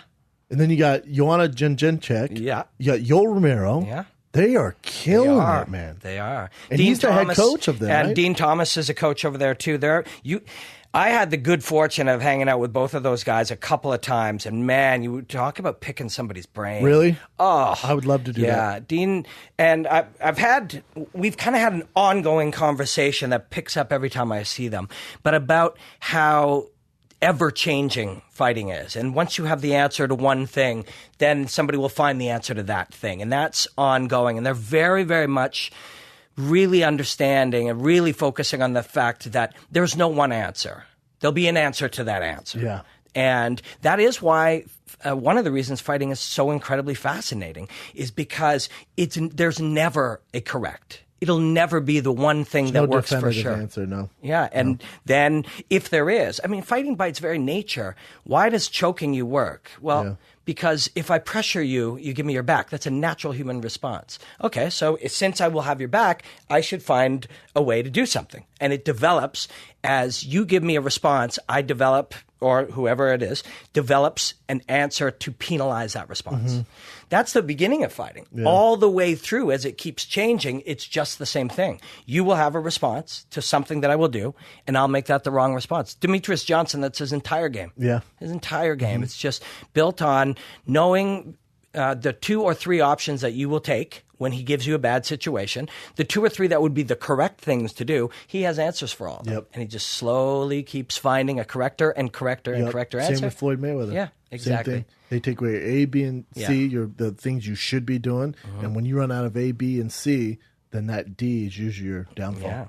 I think with Mike Brown, that's kind of the evolution of mixed martial arts too, because you have a guy who's a world champion, WC, fought in the UFC. He's been in there. He's had his downfalls. He's had his great runs, but he understands the game and how he's bringing that knowledge and adapting what he did wrong. And then you have Joanna, you got Amanda Nunes. It's nuts, man. Yeah, it's nuts. It really is. I was watching some stuff on Amanda Nunes, and it's hard not to root for the girl, man. And I think in this fight, on Saturday night, all signs point to Shevchenko, right? Yep. Shevchenko winning this fight in their last fight because Amanda had cardio problems, and if it was longer rounds, and she kind of tailored off. But I don't agree with that. I think Amanda Nunes is going to make the changes. She has the team behind her. They're aware of her strengths and her weaknesses. And I think she's kind of like that Ferrari. If you're going to use that pedal and you're going to put it in the 5th gear, they're going to be wiser. Because before she used to come out in 5th gear. Yeah. I think with Shevchenko, you got to be smart. Because if it does go 5 rounds, your chance of winning that fight aren't good, and they know that. So I think they're going to be smarter this time. And I believe this wholeheartedly. In fighting, everyone has runs. You have your time period. You better get the fights in because this is the best you're going to be, and there's confidence, and things just work together. You come in sync with the world, and you have these runs. And right now is Amanda Nunes' run. Like I look at what she's done, who she's beat, the confidence. She doesn't feel so she still has the chip on her shoulder, but her story's still not all the way out there. Yeah. She fucking murked Ronda. Yeah. She beat all these girls. She beat Miesha Tate. And you look at it, and right now it's her run, and I am not betting against that. Shevchenko doesn't care about a single thing you just said there. Zero. She also barely speaks English, and she started mixed martial arts when she was 14. She took her first mixed martial arts fight when she was 14. Yeah. She's a killer. Super killer. She's a killer. And spectacularly skilled. Really mentally tough. Like, she's a bad woman. Probably the best striker. Most decorated at 135. I didn't think Holly. Yeah, I didn't think Holly was going to be able to I didn't think she was going to be able to beat Holly. But yeah, she's a badass, man. She's a real Super badass. So she submitted Juliana Pena. Yeah, exactly. So you got literally the 2 best women right now. 100%. That's no best. question about it. And Amanda Nunes could really, I think her natural weight class is probably 45, to be honest. Yeah, I think she's that 35 pretty, cut's a beast for her. Yeah. Shevchenko's not small either. But yeah, it's interesting. I agree with you that there's a run, but the opponent doesn't give a shit. Do you know what I mean? Like, they have their own agenda, and that's why the fight is so interesting. They don't have to buy into the narrative that my opponent could be on a run. Sure. Nor can you if you're a fighter, can you. Otherwise, what are you going to do? You can't buy into the run. No. I look at careers, I look at things, even my own career, I went, oh, there was the run. Yeah. There was the run. And I look at other people's career, there's the run. And when people go, God, what's his issue? I went, the run's over, man. Yeah. Now, for some heavyweights, you look at a guy like Arlovsky, who had a run, then horrible, then a run. Heavyweights. Yeah, Lawler. Yeah, there you go. Yeah, there's certain guys. Yeah. So, but yeah, you're right. So, and that's what George wants to do. Whether he does a run or not, he wants to come back and be legit. But it's interesting. It's very, very interesting. George is an interesting one, man. The more I've kind of spent time watching him and studying him over the last while, the more fascinating. He's very smart. And I wish people could see it, but you hang out with George for an hour, you got, God, this guy reads a shitload. Yep. He looks at the world completely different than most people. he looks at, battle and the history of the world. Yeah. Very cerebral. Just the Yeah. most cerebral guy you know. Yeah, and that doesn't come across, but that is 100% true. People don't see that. And I think with Amanda Nunes too, like her story, man. If I'm the UFC and WME is in LA, I have fucking billboards of Amanda Nunes fighting this Saturday all over WeHo. Because that lesbian, gay, bisexual, transgender community would get around her like you would not believe. She should be on the front cover of every gay magazine in the world. There should be flags of Amanda Nunes. Her story is nuts. Her training partner, who they lived together with 6 other roommates, and now they're together. They live in this amazing house that she's champ. The whole story of them coming up, her coming from nothing. People have to lend her clothes, and it's nuts. I don't know any of that story that you're telling me. You're a guy who doesn't like narratives. Yeah. It's not that I don't like it. It's just every minute that I would spend reading that or watching that, I could spend watching fights or studying that. Studying her left hand. Yeah. See, I'm more like the story of how she got there to me and why she's not just... The way you're telling it, I'm like, wow, that does... It's cool, right? But it's very rare that it gets out there. But she is a PR dream. And why they're not taking advantage of it, I don't know. There's a huge market there. Yeah. I think there's a belief... I mean... These things kind of take care of themselves, right? Like, if you have an audience, you have an audience. And Holly Holm, for example, has an enormous audience. She has an enormous audience. Why? Does she? Yeah. You think? Yeah. Because she knocked out Ronda? Well, this girl knocked out Ronda, too, and she doesn't have an enormous audience. Well, but she was the second one to do it. It's Right. kind of like, That's remember when Fedor got submitted? Yes. Remember? And we're like, oh my God. And then he got his ass whipped the next 2. You're like, nah, whatever. Yeah, exactly. Maybe it's that? Maybe. Because I think, we couldn't fathom Ronda getting outclassed like that. And then she's like, no, I'll fly to Australia and fight Holly. Huge! Yeah. And you're like, oh my God. And then it's just highlight, repeat. Yes. She knocked out so bad, Ronda won't even address it in the media. Yeah. Which makes this even worse. It makes it like even bigger. Like by not speaking about it, not just, if she just came out like, I got fucked, murked, I didn't even see it, hats off to Holly. Cool, we're out. Yeah. But because there's this darkness, you're not helping your case. Yeah, it's people. I mean, have you ever cried when you lost? Oh yeah, every time. It's so painful. It's so fucking painful. But to me, it's part of the game, and to me, and this is what made one of the reasons Fighting the Kid such a loyal following is I got on the mic the next day and went, "This is how I feel. This fucking sucks. I tried. I came up short. What do you want me to do? On to the next one." Yeah. What you can't do is go, "Oh my God, I lost. I'm going to go to the darkness. I don't want to see anyone. I don't want to talk about it." Because then what example are you setting for people to go, "Oh, you lost? You can take your ball and go home?" But that's easy for us to say, but humans are what we are. We're complex and we're flawed. So Ronda, that's just how that's all she could muster. Yeah. I mean, those are her demons to deal with, and she's dealing the best she can, and, I think most people would say it's not working, but again, if that's what works for her, it doesn't matter. She doesn't owe. That's the other thing. You don't owe anyone anything. That's it. So maybe that's where in her world that works for her. But in the real world, it doesn't work like that. Well, you say you don't owe anyone anything. I agree 100%. Like I've seen people, like I've said, if Cormier beats Jones, he'll retire. He've avenged the only loss. And people are like, he can't retire. It's only one apiece. He can do whatever he wants to do. I get this all the time with Conor. I say, if Conor knocks out Floyd Mayweather, I think he just rides off in the sunset. Or maybe he fights Nate Diaz for the trilogy at 155, the biggest UFC event ever. That's it. But those are the only 2 fights you're ever going to... You never see Khabib, you never see Tony Ferguson. Hate to tell you.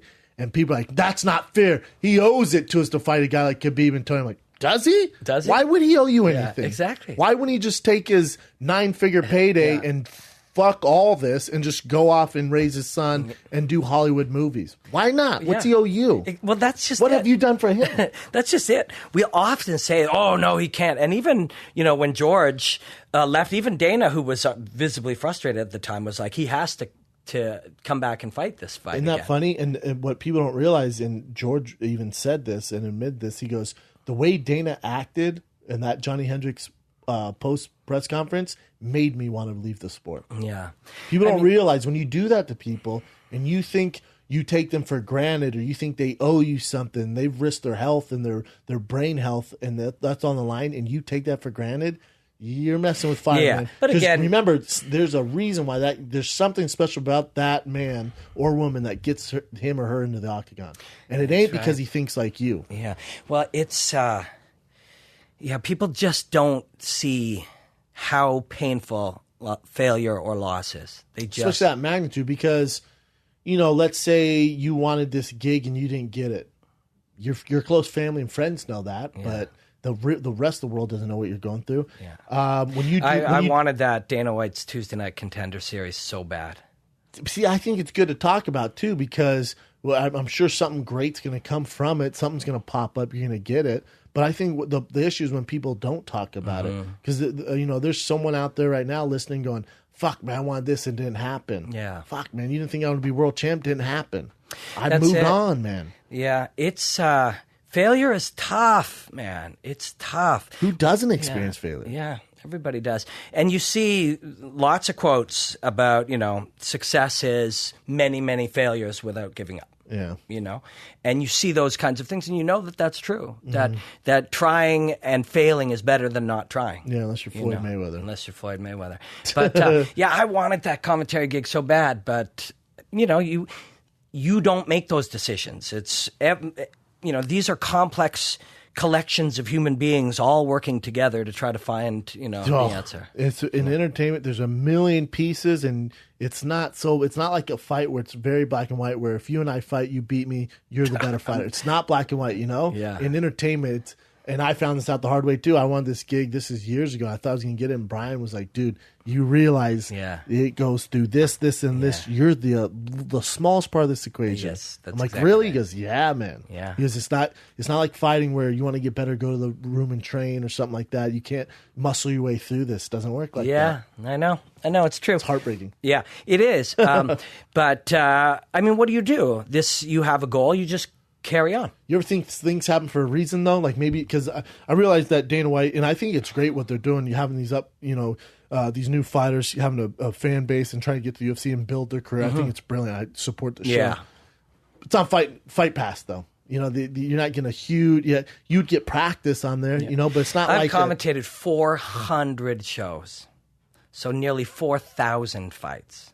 A lot of fights. So I'm at a point now where practice is still always good. It's still always good to do reps, but I've practiced now. Yeah, that's what I'm saying. So that being on Fight Pass, it's not like the creme de la creme. Yeah, and I guess to get your foot in the door, but again, that's a very small kind of network to be involved in, because all those people know. Those are people who are diehard MMA hardcore fans. They know you. Yeah, like true. you're not. It's not upgrading. It's not going to open your. But honestly, to me, it's not even that. I'm not motivated by money or that type of fame or whatever. I really think I can bring something special to it. Yeah, I agree. I know that I can. Yeah, I know that I can enrich the experience of watching fighting for people. I know it because I've done it 400 times, and I know how they respond. Correct. So, and I said that to my wife after. I said, honestly, and I know this sounds arrogant. It's not meant to, but I'm sad for the show because I know I could have made that show better. Yeah. And because I care.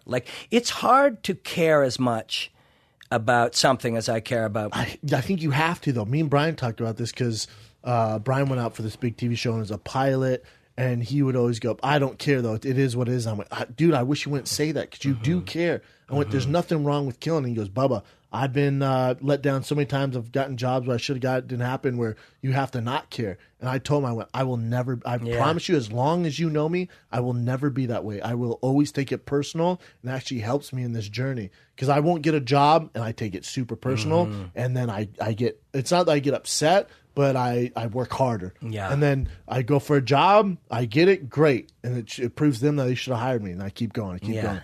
Like, to me, it will always, and I know they say nothing's personal, it's all personal. Yeah. To me. I take everything personal. There was a show I want to do, and I won't name the state as a venue. I might have been born and raised there and have a huge fan base there, and they offered me a shit time to do a show there. And I found it offensive. I found it super offensive. I was like, cool, I'll do this market over here. Watch what happens. Yeah. Yeah. Sold out. That vibe of I'll show you. I mean, you make that work. You make that work. But it's not a hatred thing where I'm like, I'll show you, and it's spiteful. It's just like, you made a mistake. Watch this. Yeah. Because now you put more coal into my engine. I'm now all right. Cool, man. Yeah. How come? Have you always been so driven? Like, you're driven. You see it. Yeah. You know, you see that you're doing more, always doing more. Have you always been that way? I think so. I get it from my dad. My dad. You know, my dad's super just. I mean, gun ho. Like, you know, came from nothing, was bankrupt after divorce, got diabetes. You're talking pursuit of happiness. Freaking, you know, walking out the door with a briefcase, working every day, sales, and just, you know, self-made millionaire. I see that. You know, I saw that, and then I'm a guy terrified of going broke. And again, also to me, I'll show you.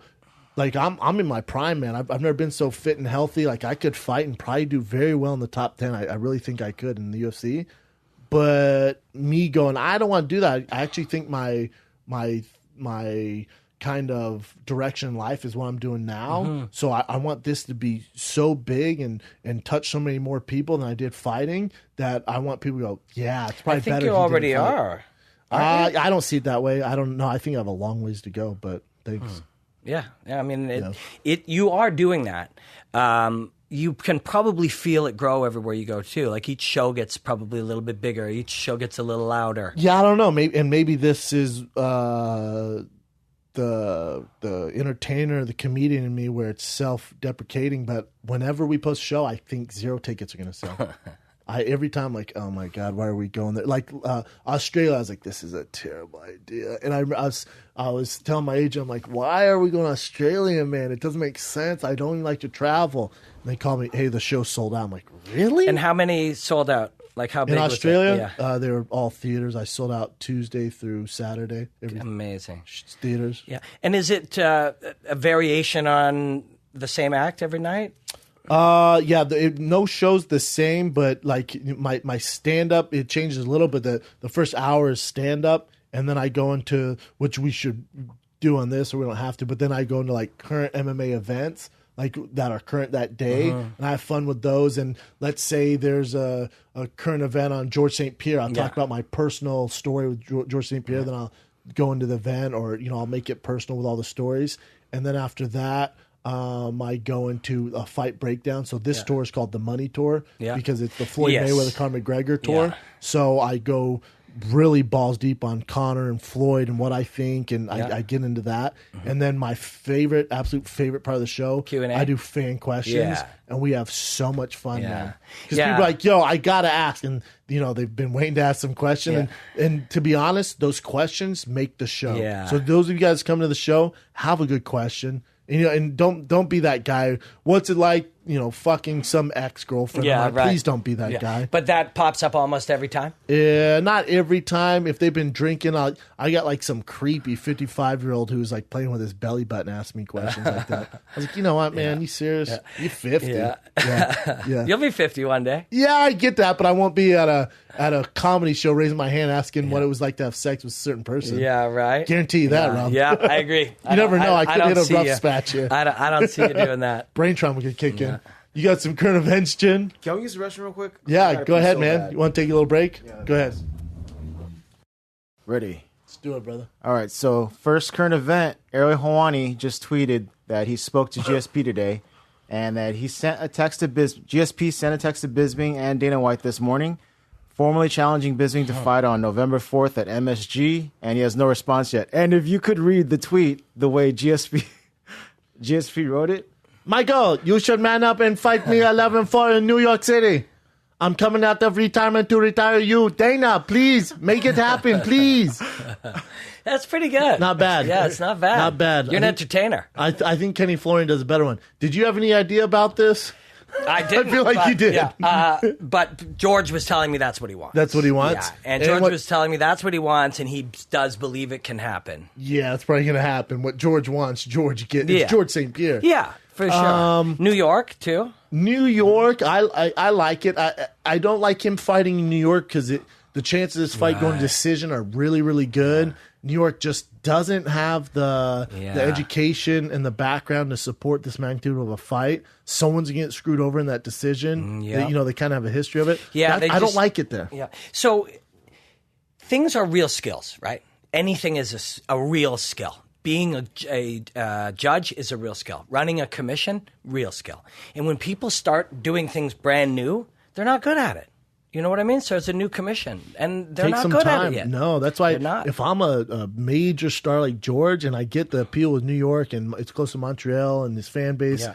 He trains down with Danaher in New York. No, I get all of it, man. Henzo's and all those guys. It just, you got those judges, man, you got to be wary unless you're just going to be so dominant where you don't have to worry. You're going to make it very clear.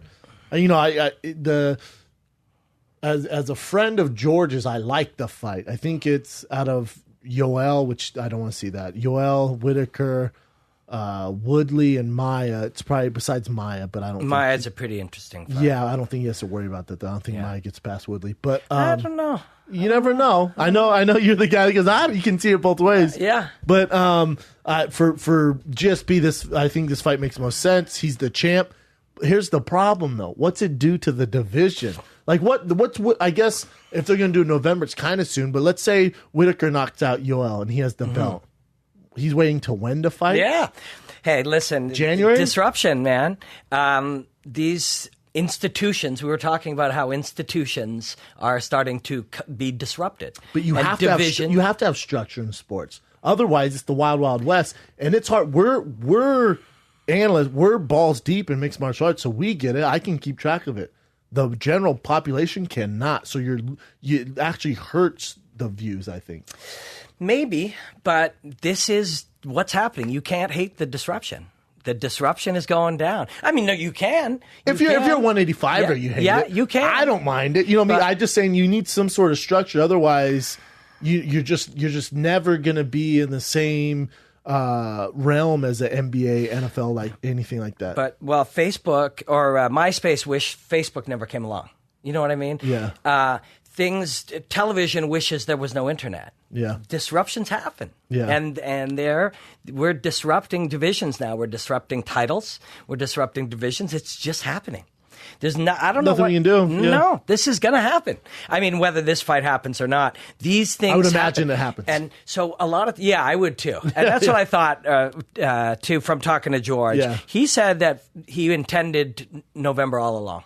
He intended to fight. Yes, and everyone knew that. Yeah. Like Dana knew that. UFC knew that. CA knew that. Everyone going into this knew it was going to be a November to late, 2017, early 2008. Everyone knew that. Like, this isn't like just announced. Like, we knew this going into this. Yeah. Which is why I tend to think it'll happen. It's happening. But, so complaining or worrying about things that are happening. So the division's going to be held up. That's going to happen. We could complain, but complaining is inaction disguised as action. You think you're doing something. It does nothing. But it does nothing. Does nothing. This is going to continue on. This is going to continue. If you're an 85er, you can complain, but again, it's going to fall on deaf ears, especially this state we're in now with mixed martial arts and the UFC with WME. On the plus side, let's say Whitaker or Yoel were to beat or let's say Whitaker wins or whoever wins, or Yoel wins.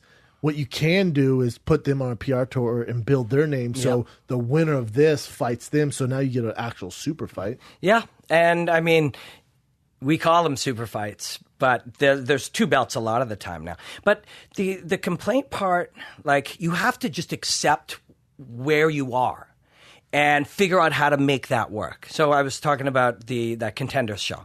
I'm not complaining I didn't get it. I'm disappointed I didn't get it. But when I look at it, I don't know who will do that role, but whoever it is will have 400 less shows than me, but 9 million more Twitter followers. And that'll be part of the reason they got that. That'll be part of the reason. Now, I could complain about the world was better before this, but that's just the reality. So that's a reality I need to figure out how to work in. The reality is Snoop Dogg got that show, Yeah. and he's commentated 0 shows. Let that sink in. But that one is a very like that's entertaining. That's big difference. You can click on the same level. Yeah. You can click a button and listen to Snoop and Uriah Faber, and I bet you it'll be fun. It's Snoop and Uriah together? Yeah, that's hilarious. And what's interesting about when you're talking about how commentary changes, you were saying how this podcast helps you. The fact that people listen to podcasts a lot should be shaping commentary. It is. I mean, the fight can. So, I think most of the fans know this. That Snoop Dogg Uriah thing, that idea came from the Fight Companion. Yes. Yeah. So we mentioned that idea on the Fight Companion. Joe goes, man, they need to make us an option with these fights where you can, on Fight Pass, where you can listen to the Fight Companion. Months later, you get Uriah Snoop Dogg. So, this is not an original idea. But the thing is with that Fight Companion, and I don't know if it's the biggest fight show in the world. That's 12 million crazy. Downloads. 12 That is million. Unbelievable. It's very rare we talk about fights. Usually Eddie's talking about flat earth. Brian's talking about some history lesson or himself and his abs. And me and Joe are trying to talk about fights and jumping in with their bullshit. That's how it goes. It was really, really cool to be invited when I was in town that time. And I know you had a lot to do with that. After we chatted, you called Joe and said... It's the best, man. I actually was really burnt out that night. So I didn't feel I mean, it was fun. It was awesome. You know what? Whenever there's guests into it, it's tough because the dynamic, like, I know what Brian brings to the table. We know what Eddie wants to do. And then obviously Joe and I want to talk about fights. And you're distracted with this. And then when you put in another ingredient, it's tough to find the rhythm. Sure. It takes time. Yeah, Because I could talk about fights all night for 6 hours, but Brian and Eddie don't want to do that. Or Rogan wants to talk about hunting, or everyone has something they want to talk. It's just a discussion. What's fascinating about it is because the podcast exists and because the open-ended, again, that's another disruption. Like you're literally looking, once upon a time, you had to cut from camera to this, you'd have do an open this way, then you'd have to, and up first, we're going to take a look at GSP versus, there was a structure there, and it became so overstructured that when the podcast happened, people were just, when podcasts in general started to happen, people were just like, hey, wait a second. You don't have to do any of that stuff. You don't have to do an open on this location and then start off in the main event. We have this. You can just meander because we're human beings. Chat and hang. And I think outside. I think the pioneer of that, and people don't do. I'm sure they do. Maybe not the world I live in, but Howard Stern was kind of the guy who. You see him on America Got Talent, and I was like, God, I wonder if he's going to do a show and still do his like crude kind of crazy stuff. And you listen to the show, like, oh yeah, he's still doing that. Yeah. So he's a guy who plays on both sides of the field.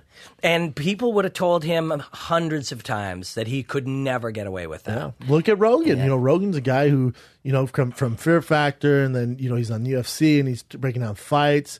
And then he'll talk about DMT and weed and it's killing really unbelievable. Wild boar and, breaking up, picking, that guy's going to get murked or, he's like doing his thing. Like there's the real personality that comes on the podcast, and then there's the guy you see on UFC. Yeah.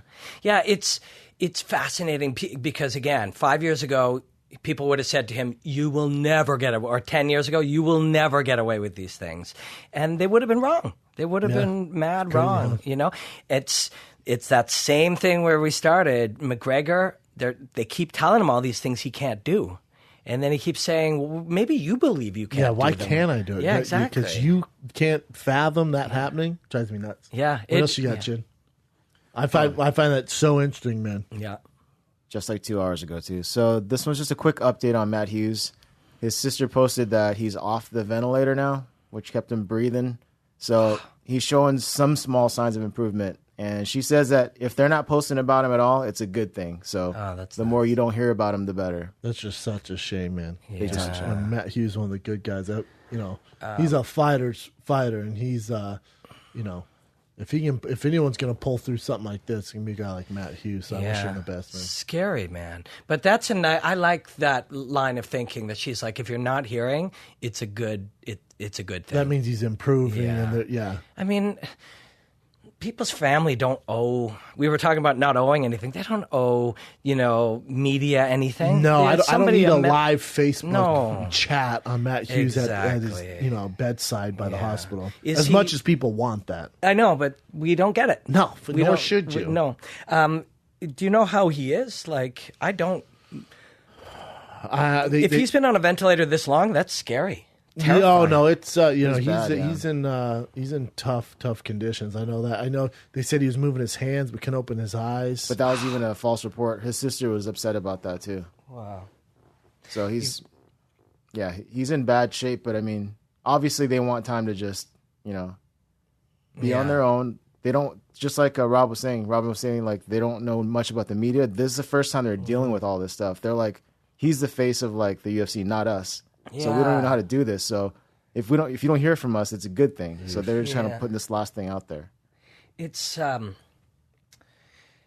this media world that we live in is pretty weird. Can you imagine your family member, is in a hospital bed and you have to deal with all this stuff you've never dealt with before? It's spooky. We live in a world where social media and like the media, you've never been able to see behind the scenes with your favorite athlete, actor, podcaster, comedian, whoever you like, sportscaster, whatever, which is good, but it's also bad at the same time too, because you expect, think if you're younger and you could have seen, bad example, but Bill Cosby's dinner, like a lot of people you can see these terrible days. example.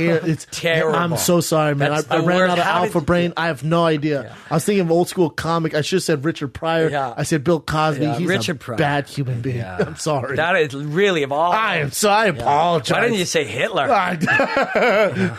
Or think if you could have seen Arturo Gotti's, like his inside his house or something like that. It's like we live in a different time. Moving on, Chin. Moving on. Scott Coker is letting Michael Venom Page do a boxing match prior to actually doing a fight with Paul Daly, because their fight got messed up twice already, right? Yeah. The first time Michael Venom Page was injured or something. Yeah. The second time Paul Daly wanted more time, so Scott Coker's letting MVP go do a boxing match or two and then come back early 2018 to fight Paul Daly. If you Scott Coker seems to make athletes happy. I've never seen anything like it. And you talk to any of the guys. Someone asked me that at Bellator when we got done with everything. We're in the back. I was actually eating the best pizza I've ever had in my life.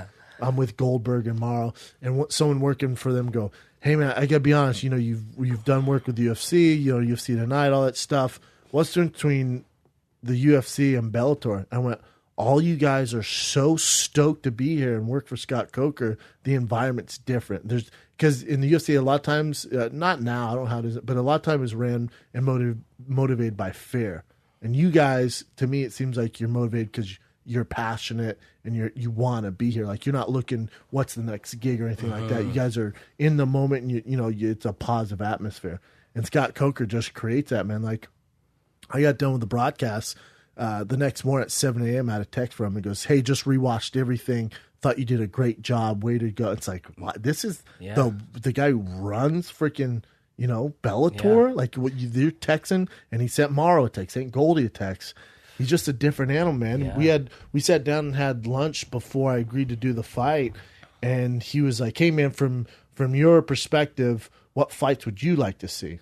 And I went over this, and the news wasn't out that they signed Roy Nelson yet. And I went, I would do this with him. I would do this matchup. And he goes, that I like that, man. Cool. And he's just like, he's like a guy's guy. Well, and I don't get it because I'm used to the promoter world. I'm like, wait, what's going on here? Right. What do you need from me? Yeah, right. Like, what do you want? Blood drawn? What's going on here? It's not there. He's just a normal fucking guy. Well, we were talking about the great thing about having different gigs is learning from different people. So when you see somebody do a killer job with other people, you're getting texts from the guy, that can inspire you to take care of your guys. Yeah, exactly. And like Josh Thompson told me, I was talking to him about it because he's been with Scott since Strikeforce, and then he was in the UFC, and then he's back, in Bellator, and he's working with Scott. And I went, "Man, you've known Scott forever." And he looks at me, and me and Josh, we trained together in Hawaii before with BJ, and then I've only met him twice, and so I saw him there, and I go, "Man, you decided to do this something." He looks at me and goes, "Scott's the best human being I know. He asks me to do anything, I will always do it for him. I'm like, God, I went, it seems to be a recurring theme. Like you talk to DC, you talk to Rockhold, Misha, any of these guys that came from Scott, and you look at all the talent that he's produced, they're all like ride or die for him. Wow. Yeah. Wouldn't you love it if people talked about you that way? You know what I mean? Yeah, when you look that'd at be somebody great. and you see that. I know. I was like, damn. Yeah. But what it does, it makes you want to work for Scott. Yeah. Yeah. And you loved it. You loved the gig. Loved it. Yeah, good. Loved it. It's fun, man. Sitting around analyzing fights and trying to find a way to express the ideas that you've studied in ways that are meaningful or funny or interesting or exciting. That's a fun gig. Yeah, and you also gotta I'm with brilliant minds, guys who are way smarter than me, who've been doing it way longer. So you got Mauro Ranallo, who's seen who knows how many fights, called some of the biggest fights in the world. Yeah. And he has his cup of tea. And then you got Goldberg, who, oh my God. Yeah. And then you got Josh Thompson, who he's a numbers guy, an analytics guy, and then you're like, what am I bringing to this chili to the start of the podcast? Like what's my ingredient in this chili? I'm like, mine's being myself and bringing this personality. Like, that's right. Do I know the stats? Yep. But I told them I don't want notes. Let me react to what's going on, and then we'll just go from there. And that's good. And that's what I was you like, end up please being. trust me. Like I'm on I do podcasts all the time. I do stand up. I know what's going to work for me. And if that's not your cup of tea, great. Yeah. But let's see how it goes. And they were kind enough to see how it goes. Part of Scott Coker, part of Fishman, part of these guys. I'll tell you, it's not common because producers want to know, they want some structure, they want to know what they have so that it makes them feel at ease. So the fact that you were able to get the green light to kind of improvise, that's cool. It's also them. It's also them knowing their product too, though. Because if they had no idea what I do or anything like that, or if we didn't do production meetings before. Now, when you're talking about when you're like, hey, in this block, we're talking about Ryan Bader, Phil Davis. Of course, I'm talking about Ryan Bader and Phil Davis. But I'm going to react to what Thompson said, what Morrow said, Goldie. Like, I don't want pure structure. Yeah. Like, don't force me to talk about Phil Davis's wrestling. Right. Where I've been on shows before where they hand me cue cards and like, you have to get through this. I'm like, but what if the conversation doesn't go there? Like, this is so stupid. Yeah, but structure is, that type of structure is the direction that television went, which is why an open-ended thing feels so refreshing. Correct. Because I got a producer in my ears telling me you need to, imagine that's the show right now. Yeah. Oh, so I'm sorry, Rob. I got a producer in my ear asking if you could break down Floyd and Conor for another 2 hours. It's like, what? Yeah, well, talk about Conor's distance. Yeah, I know. What are the most common things you get asked about that? People ask me about a Superman punch, ask me about a spinning back fist. Oh, my God. Don't you get that one a lot? I started to, and somehow I maybe Luke Thomas addressed this, was like, please stop asking that. Like, I get if you know nothing. My thing is, and I get it so much wherever, coffee shop, barber shop, and I know I'm going to get into it if I see someone, Whole Foods, whatever. Bro, come on. You really think Conor has a chance? Yeah. And I just go, you never know, man. Yeah. No, tell me why. I'm like, dude, please don't make me do this. I know. Please don't make me do this. It's very interesting. I wasn't even talking about it before it happened. Like, I was just over it because I thought it wouldn't necessarily ever happen. I thought it was going to happen. I had to stop. I told Chin, I told Brian, I went, I'm not talking about it until it's official. I can't keep talking about it. That was exactly the same route I took. But people stopped me on the street. Hey, you're that fight guy. Hey, what's this thing about McGregor and Mayweather? Like, all day. But if this is my biggest complaint that people want to talk to me about fighting, I'll take happy. I'll take it. Yeah. The only problem, I just don't like if they're disrespectful. Yeah. Oh, come on, man. Fuck Conor. I'm like, Jesus, bro. Relax, man. Relax. Yeah, but he is. Do you think it breaks the all-time pay-per-view numbers of 4.4 million? I don't know. It might, because by the time we haven't even had them promoting anything yet.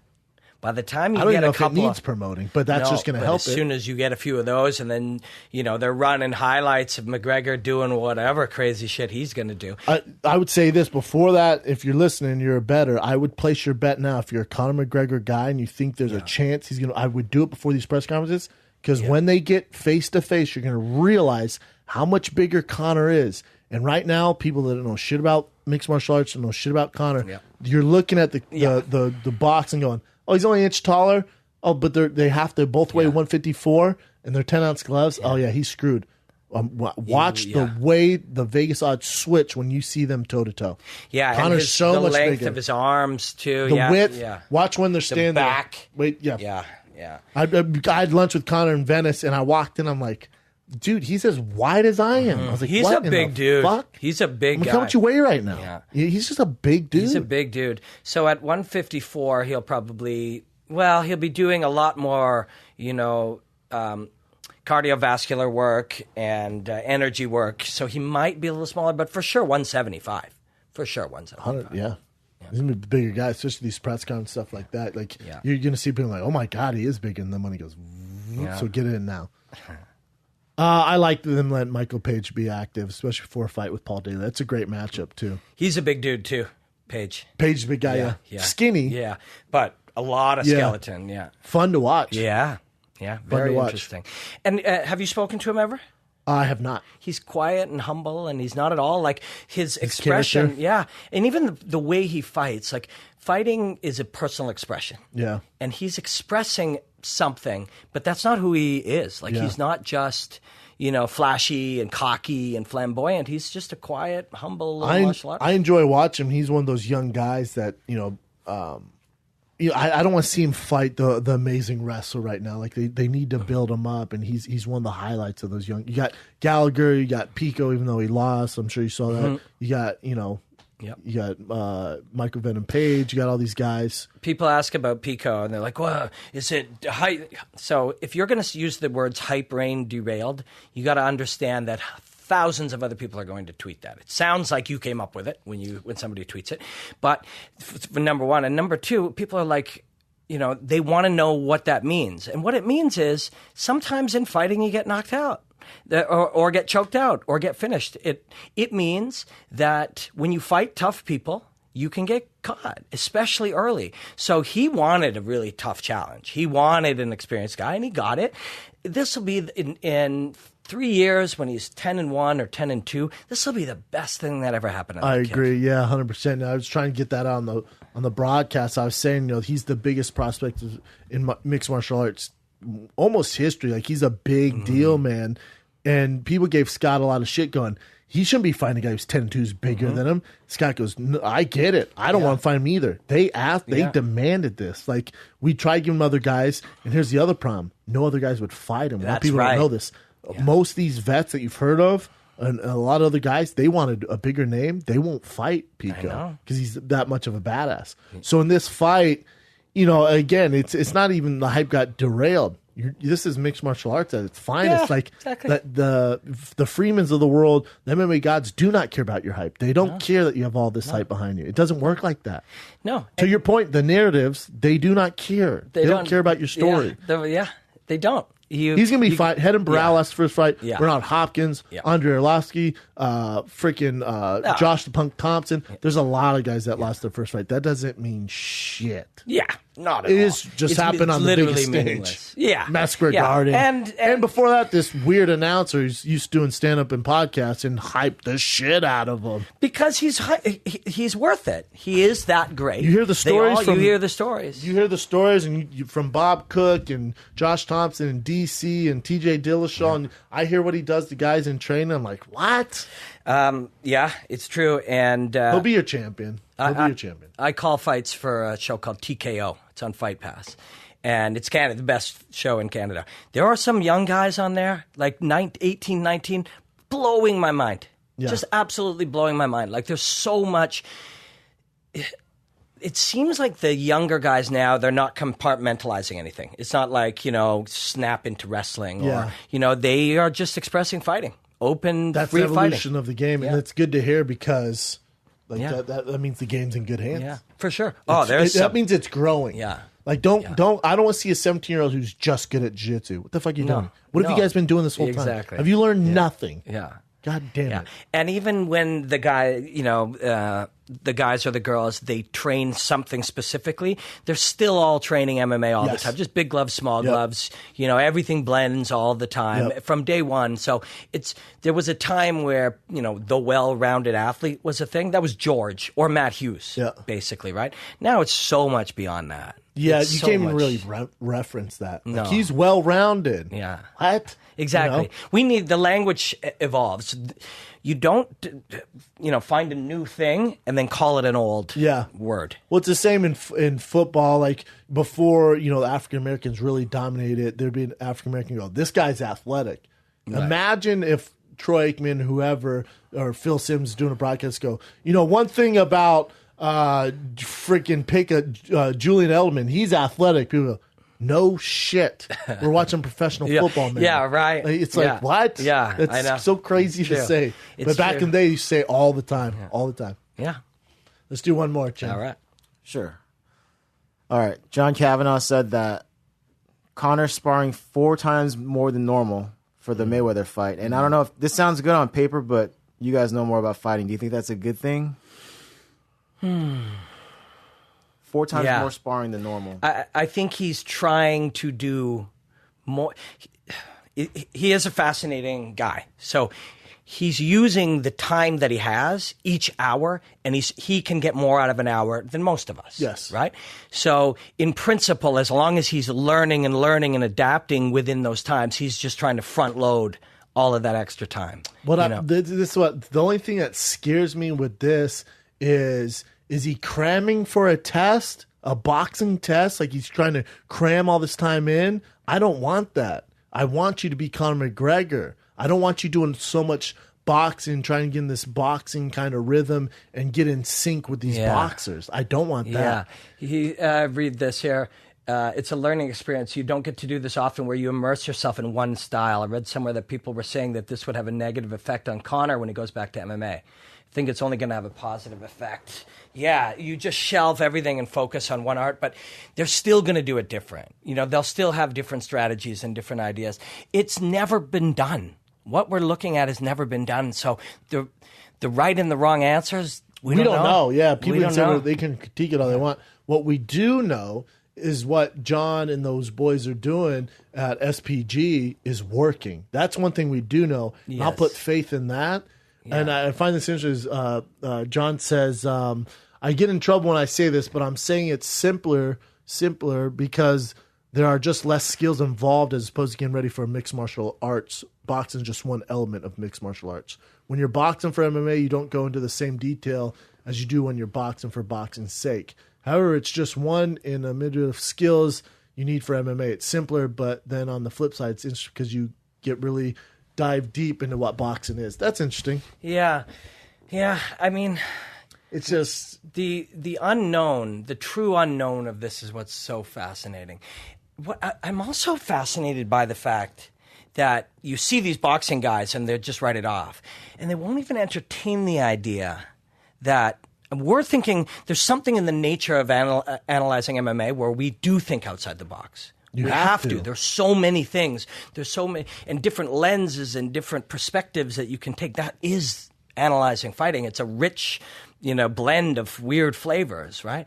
And so we're used to that idea. But it's also in analyzing mixed martial arts, it's also, I almost want to say it's almost harder to do because in mixed martial arts, Conor McGregor can't coast for 6 rounds and get in a rhythm in 6 rounds and then start to go to work and make it a fight the last 6. Mm-hmm. In mixed martial arts, you better be ready to go in the first round. There's no giving rounds. There's no feeling out, really, is there? Which is... Because the rounds are too important. Exactly. And you can lose by head kick, knee, elbow, takedown, submission, a million submissions, right hand, left hand. There's everything. There's no coasting. So you have to be open to all possibilities. Mm-hmm. And I think more so than anything in mixed martial arts, you have to be so on and so in the moment where in boxing, maybe I don't feel like fighting, but I have 4 rounds where I can get into the flow and feel things out. In mixed martial arts, if you're not on, it's over, man. It's true. Pico, there you go. Get the chance to even get going, It really is fascinating, but there's something in the way that we train mixed martial arts, the way that we view it, the way we consume it, that we see more possibilities. And in boxing, it's become more and more and more condensed down to this is what it is, this is how it's done, and it's as soon as you do that, you're ripe for disruption. And it's been around for how long? That's the other thing. It's been around so that's all they're used to. Yeah. But and also, just to the point where guys can't take rounds off in mixed martial arts. Man, if you don't feel like fighting, and I would say the X factor with a lot of guys, in the Jim Miller Anthony Pettis fight that's coming this Saturday, what Anthony Pettis shows up, that's a huge question. Yeah. That is a huge X factor for sure. So if you're bet on that fight or you're a fan of Anthony Pettis, I can't guarantee what Anthony Pettis shows up. That's why we get right back to fight picks and betting on fighting. It's if one of these guys has diarrhea that morning.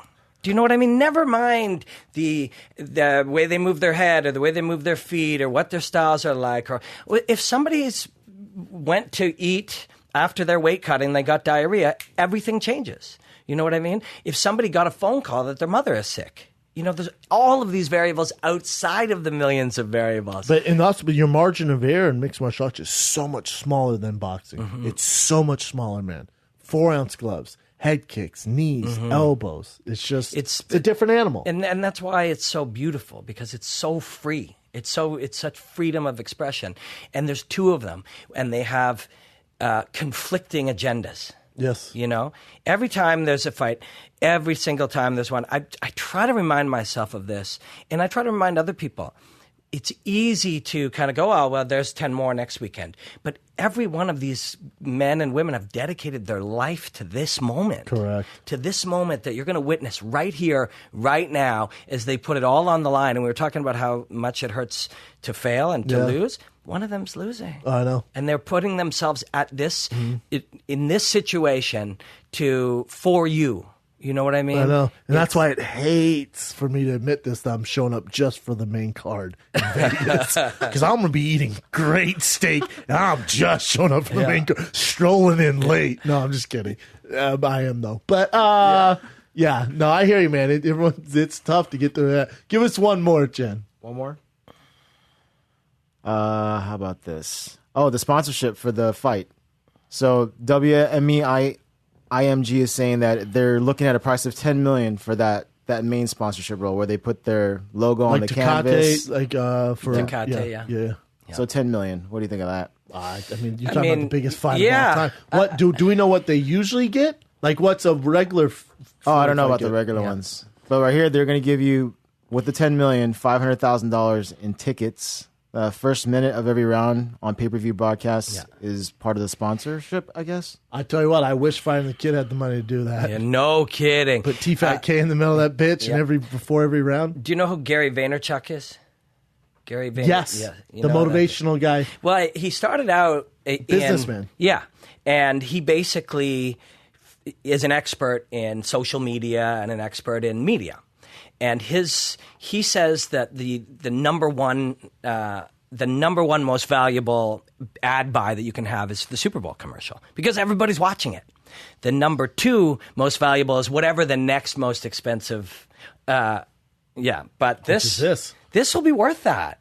I mean, the biggest thing now is it's hard to get attention. So whether you are Extreme Couture having their party on the 26th of July, or you're whatever you've got sitting out here, it's hard for your product to get out there. There's so much stimulus, there's so much out there, everywhere. And if you have somebody who's going to be staring directly at your product, it's worth it. It's hard to get out there. And, I think that'll be worth every penny. If I was like an Under Armour or Nike, I would do it. Because you got to remember, this is going to be a classic. So you're going to see, on ESPN classic fights, and there's going to be those epic pictures of like when Muhammad Ali, that picture standing over him. What's my name? Knocks him out, right? Like, you're going to get that classic, and your brand's associated with that. $10 million to me is a hell of a deal. Yeah. They'll get it. They'll get it. They might get more because they'll people probably start get a few bidding. of them, Yeah. Yeah, crazy. But this is the world that we're living in. Conor McGregor is fighting fucking Floyd Mayweather. And I think, I know. And I think, I think if Reebok's smart, they pay Conor whatever it's going to cost to get his fight trunks and that walkout shirt, just to be keep associated with brand, because he doesn't have to wear Reebok. He can wear Nike, Under Armour, Fila, whatever, Adidas, whatever he wants. So either Nike does a big play and represents Conor for that, of this magnitude of fight. But if I'm Reebok, I release the hounds and pay whatever it takes to keep associated with Conor McGregor and their brand. I agree. They won't, though. Definitely won't. Give us the quick fights, Chin. All right, here's a real quick look at the Ultimate Fighter finale. It's my boy Elias. I know, I love Elias, man. Do you know him? Yeah, he came on here. Oh, yeah, that's right. Yeah, he's Yeah. on here, yeah. Once or twice, Chin. Yeah. Once, right? Once. Great dude. He's a sweet, Really cool dude. sweet guy. People can't figure out how he keeps winning. Yeah, he's a winner. He's a guy that just gets it done, man. That's a good fight, too. Yeah, really, really interesting. Tavares is his toughest fight for sure, but he is in shape and he's a hard worker. Elias is a hard worker, but he's super driven for this one. Yeah, I love that fight. But if the main event wasn't Johnson, Justin Gaethje, that would be my fight pick of the night. But I love the main event with Me too. I actually think it's the best fight of the weekend, to be honest. Yeah, it's an amazing fight. And it's the right fight for Gaethje. It's somebody who will go in and fight him. You know what I mean? I like Michael Johnson's kicks from Southpaw. I really like the way he kicks from Southpaw.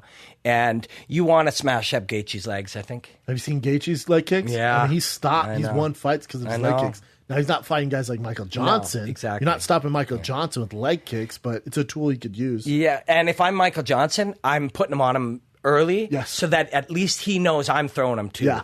You know what I mean? Because if Gaethje starts rocking your front leg and, if you don't address it, he will just eat that up all night. It's 5 rounds. I love this fight, though. I love this fight. Remember in McGregor and Diaz 2, Diaz checked. He just harshly checked Conor. Yeah. And Conor kept throwing him. Yeah. Which is, I'm sure his leg was destroyed. McGregor's from that. For sure. Well, those leg kicks are kind of what won him that second fight, if you remember it. Yeah. I mean, because his boxing, his power, he started to get a little in trouble on the feet with just boxing, so he started going to his leg kicks. That kind of what helped him there. Let me see that UFC 213 card, Jim. You guys got any picks on this?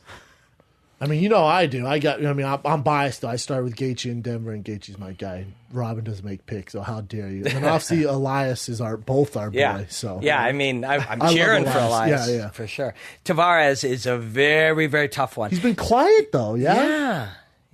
And Elias doesn't get hit a lot, but he might get hit early. Which is trouble, because Tavares hits like a Mack truck. So, but I'll be cheering for Elias every time. Of course. Cool. And there's your UFC 213 card on Saturday. I know Amanda is your girl now after you know her story. Yeah. But Shevchenko, man, I think she is a harsh one. But we'll see. Again, Mike Brown, man, when he talks about Nunes, he's just...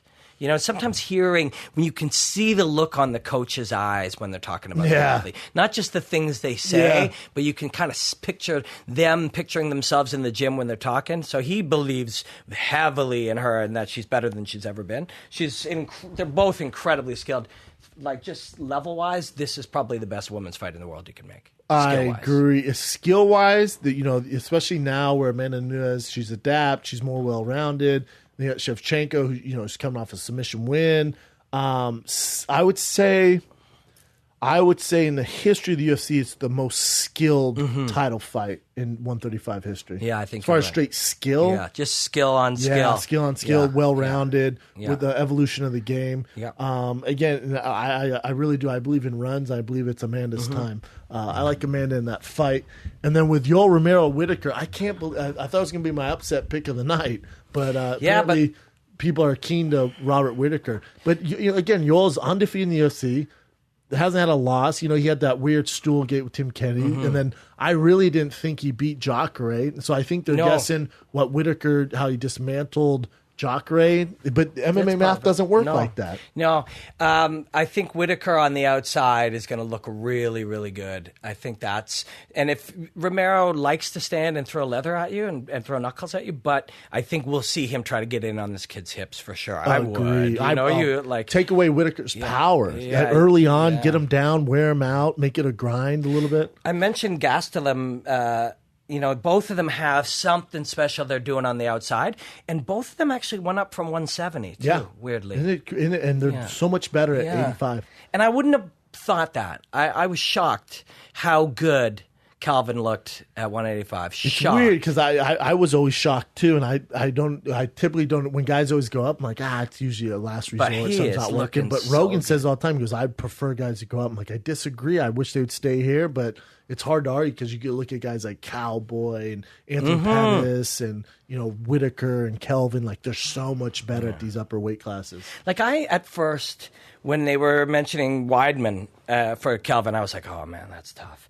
But now you go back and you look at Calvin's fights. He's in that fight. It's a fight. Yeah. Like it's do or die for Weidman. Like Weidman loses that one, it's do or die. And Weidman, if Weidman's on, like if he's on his game, if he's lit, if he's focused, he's really tough for anybody to beat. Anybody, and with his wrestling pedigree. But when's the last time you saw him laser focused? That's what I'm saying. It's like that.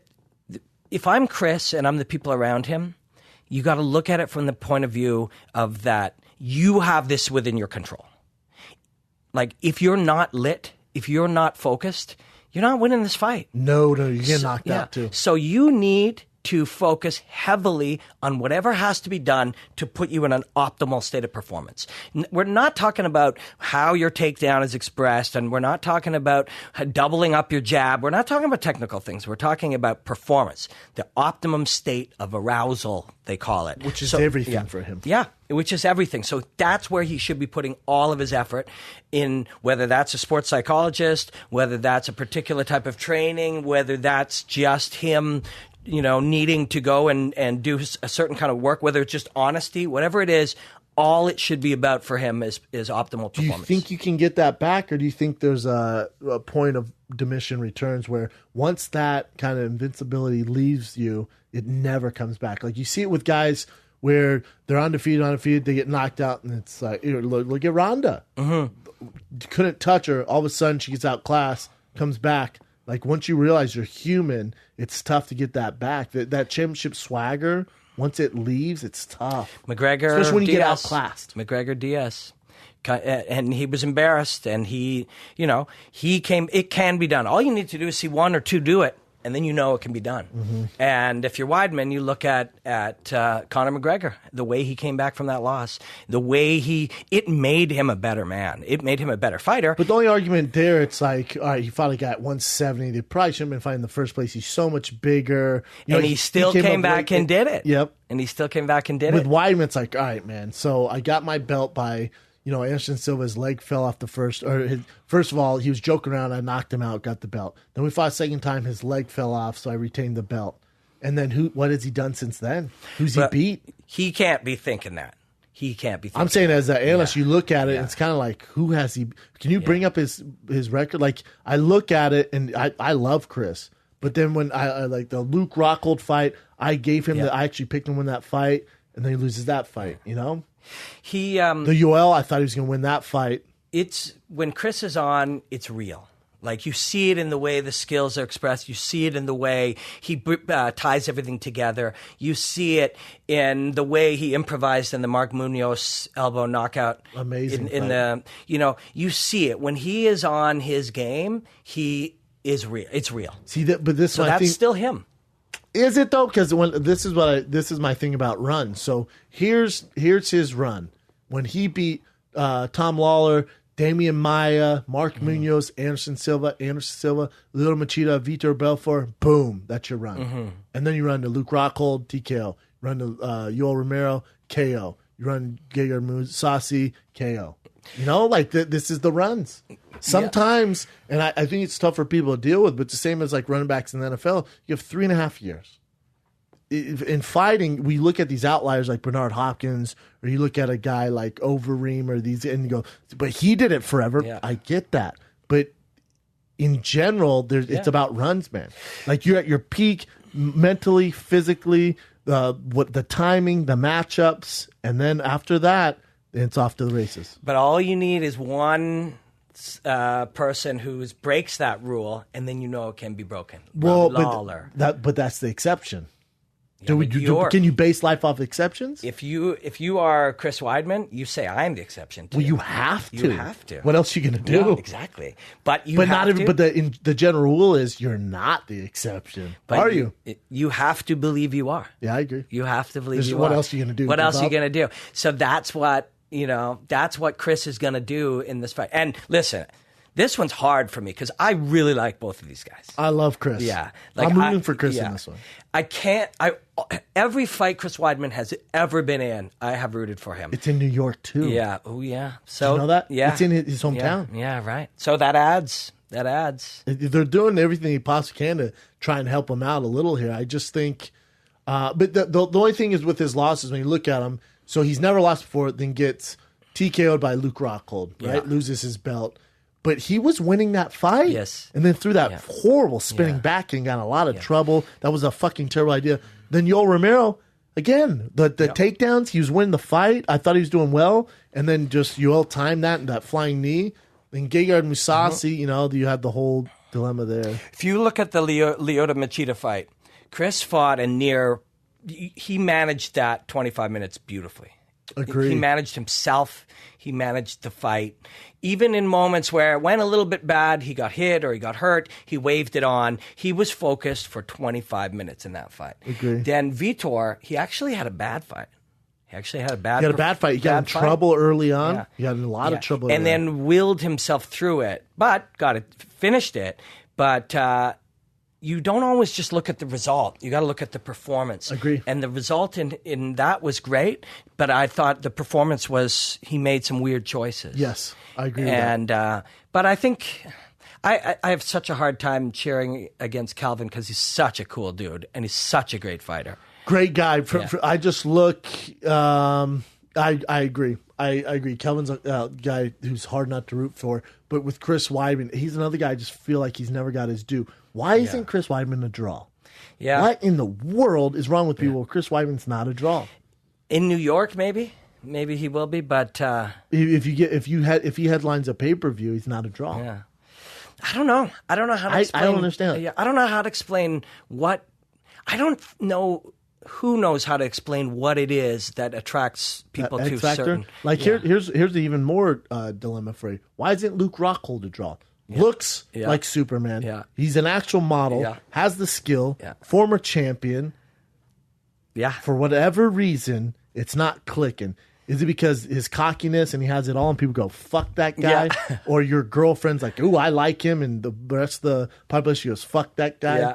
It could be. It could be like, literally, I'm sure Luke wouldn't come out and say this, but they could be jealous of him. It's the cockiness. I even jokingly, like on TV and stuff, sometimes would joke like that, fuck that guy because he's too handsome and he's rich and successful.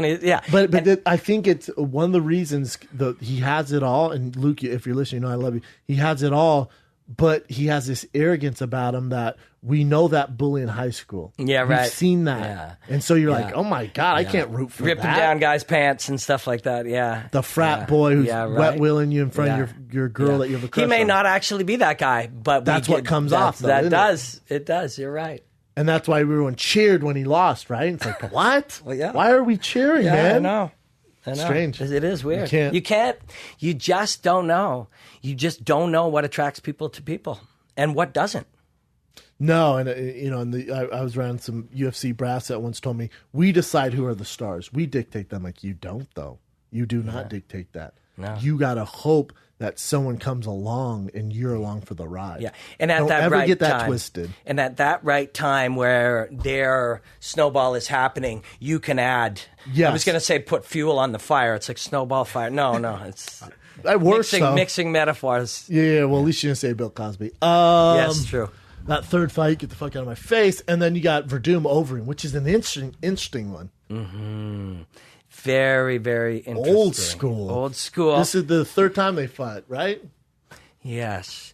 So very interesting because they're still guys who kind of evolved from that specialist mindset.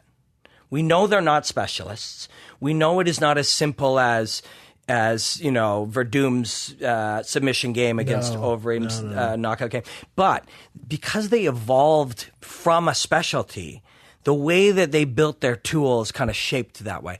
And for Verdum, the game was for quite a while until he ran into Stipe, was if he pressures you, what's the worst that can happen? You're going to take him down? Yeah. You know what I mean? Yeah. So it allowed him to fight with that pressure striking kind of vibe. He could push you back. What are you going to do? Yeah. Grab him? Cool. Yeah. You know what I mean? And he's going to have changed that. You can't just be pushing forward against Overeem. So we're going to have to see. But he has developed into quite a good little boxer. You know, big. Sorry. Really his Muay Thai, his kicks, his knees, he's dangerous in the plum. But Overeem's really good in the plum too. The thing about Overeem, I find this fascinating, man, is when USADA came along, it affected him so much because he has his history with PED and stuff like that. Because he's, there's argument he's the greatest heavyweight striker of all time to enter the octagon with his credentials in K1 and all that stuff. And so he has been forced to use technique and footwork. And you're like, oh my God, he can really strike. Like he's just not powerhouse and elbows and just this nasty stuff that just meatheading it through because his brains. He actually has to use this technique. And you're like, oh my God, this is cool to watch. Yeah. And he's moving. Remember, he started the run technique. Remember, he would run. Yeah. He'd run and it kind of worked. Yeah, reset. And then now you see guys like freaking Gus Finn doing the same thing. Like he kind of started this weird trend, but I find it fascinating. A guy who's been knocked out more than anyone in the heavyweight division. he's always around the top contender spot. Like he goes, I win this, I'm fighting Stipe. And then you look at it like, shit, he might. Or you're getting fucking Francis Gano if he beats JDS. Yeah.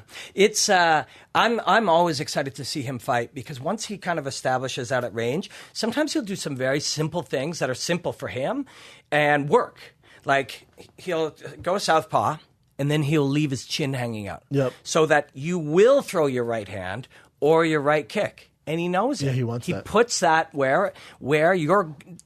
It's so obvious that either you throw them or you think to yourself, fuck, Overeem's trying to trap me. Hesitant, yeah. And then you don't throw them. And then he's throwing. Right? It's so simple. But you have to be good and you have to have the confidence to know and the skill to know that when it comes, you want it to come and you can handle it.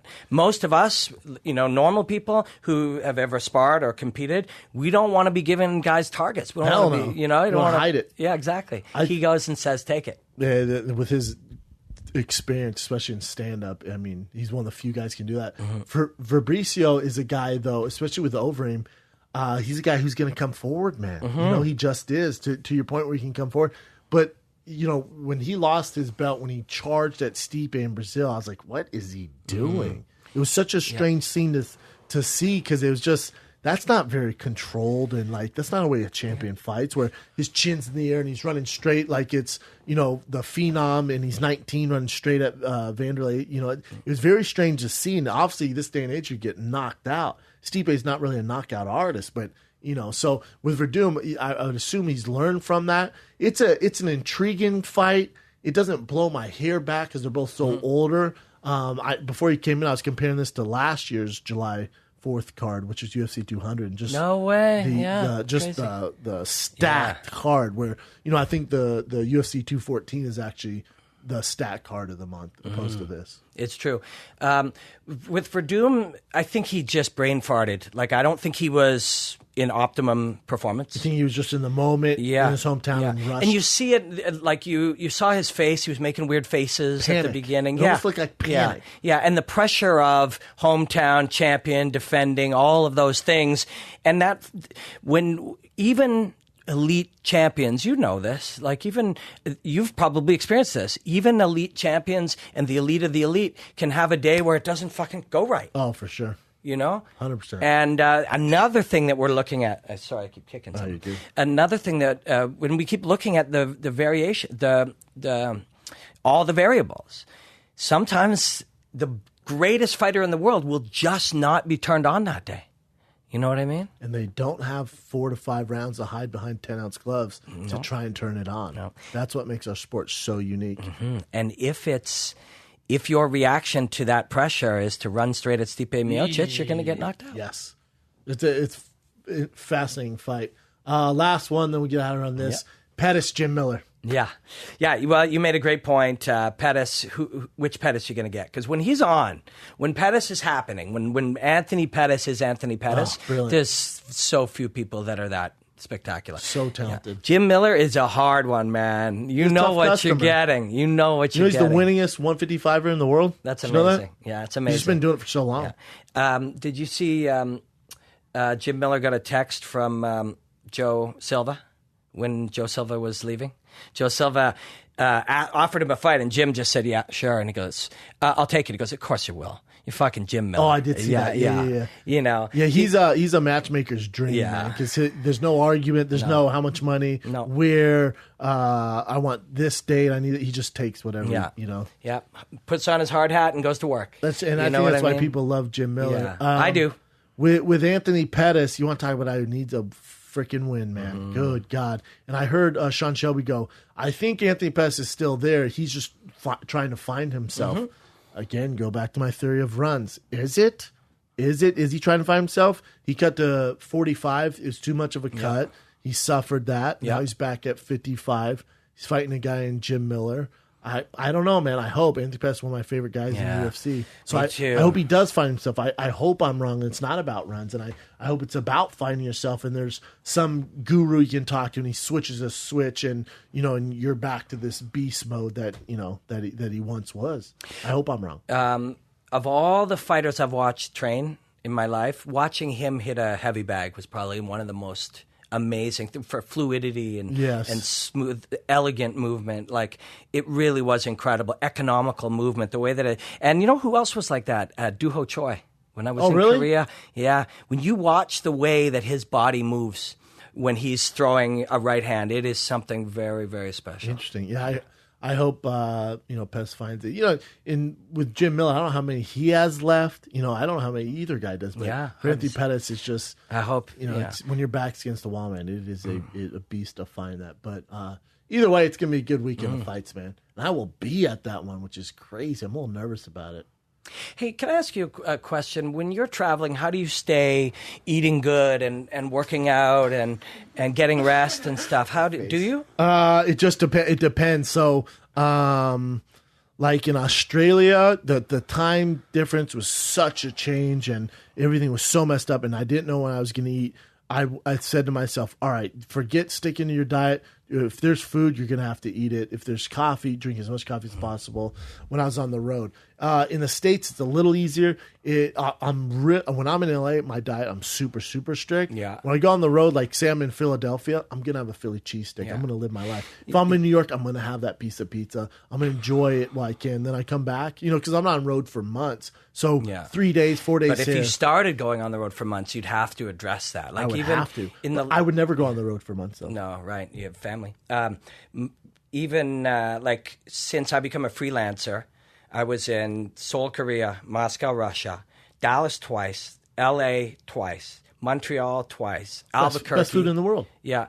But I'm traveling so much that I'm actually not able to eat on regular schedules. I'm missing the gym, so you don't feel as good. I know. I know. You gotta, Yeah, you're talking. Rogan might be better, but really, he doesn't travel too much anymore. But he did. I don't know, man. I wish I had an answer for you. Mm-hmm. I wish I had an answer for you because, like, when I go to Australia, when I'm in England, if someone goes, make sure you go here and eat. Well, forget the diet because my memories aren't going to be like, oh, remember when you're super keto in England and refused all this delicious food?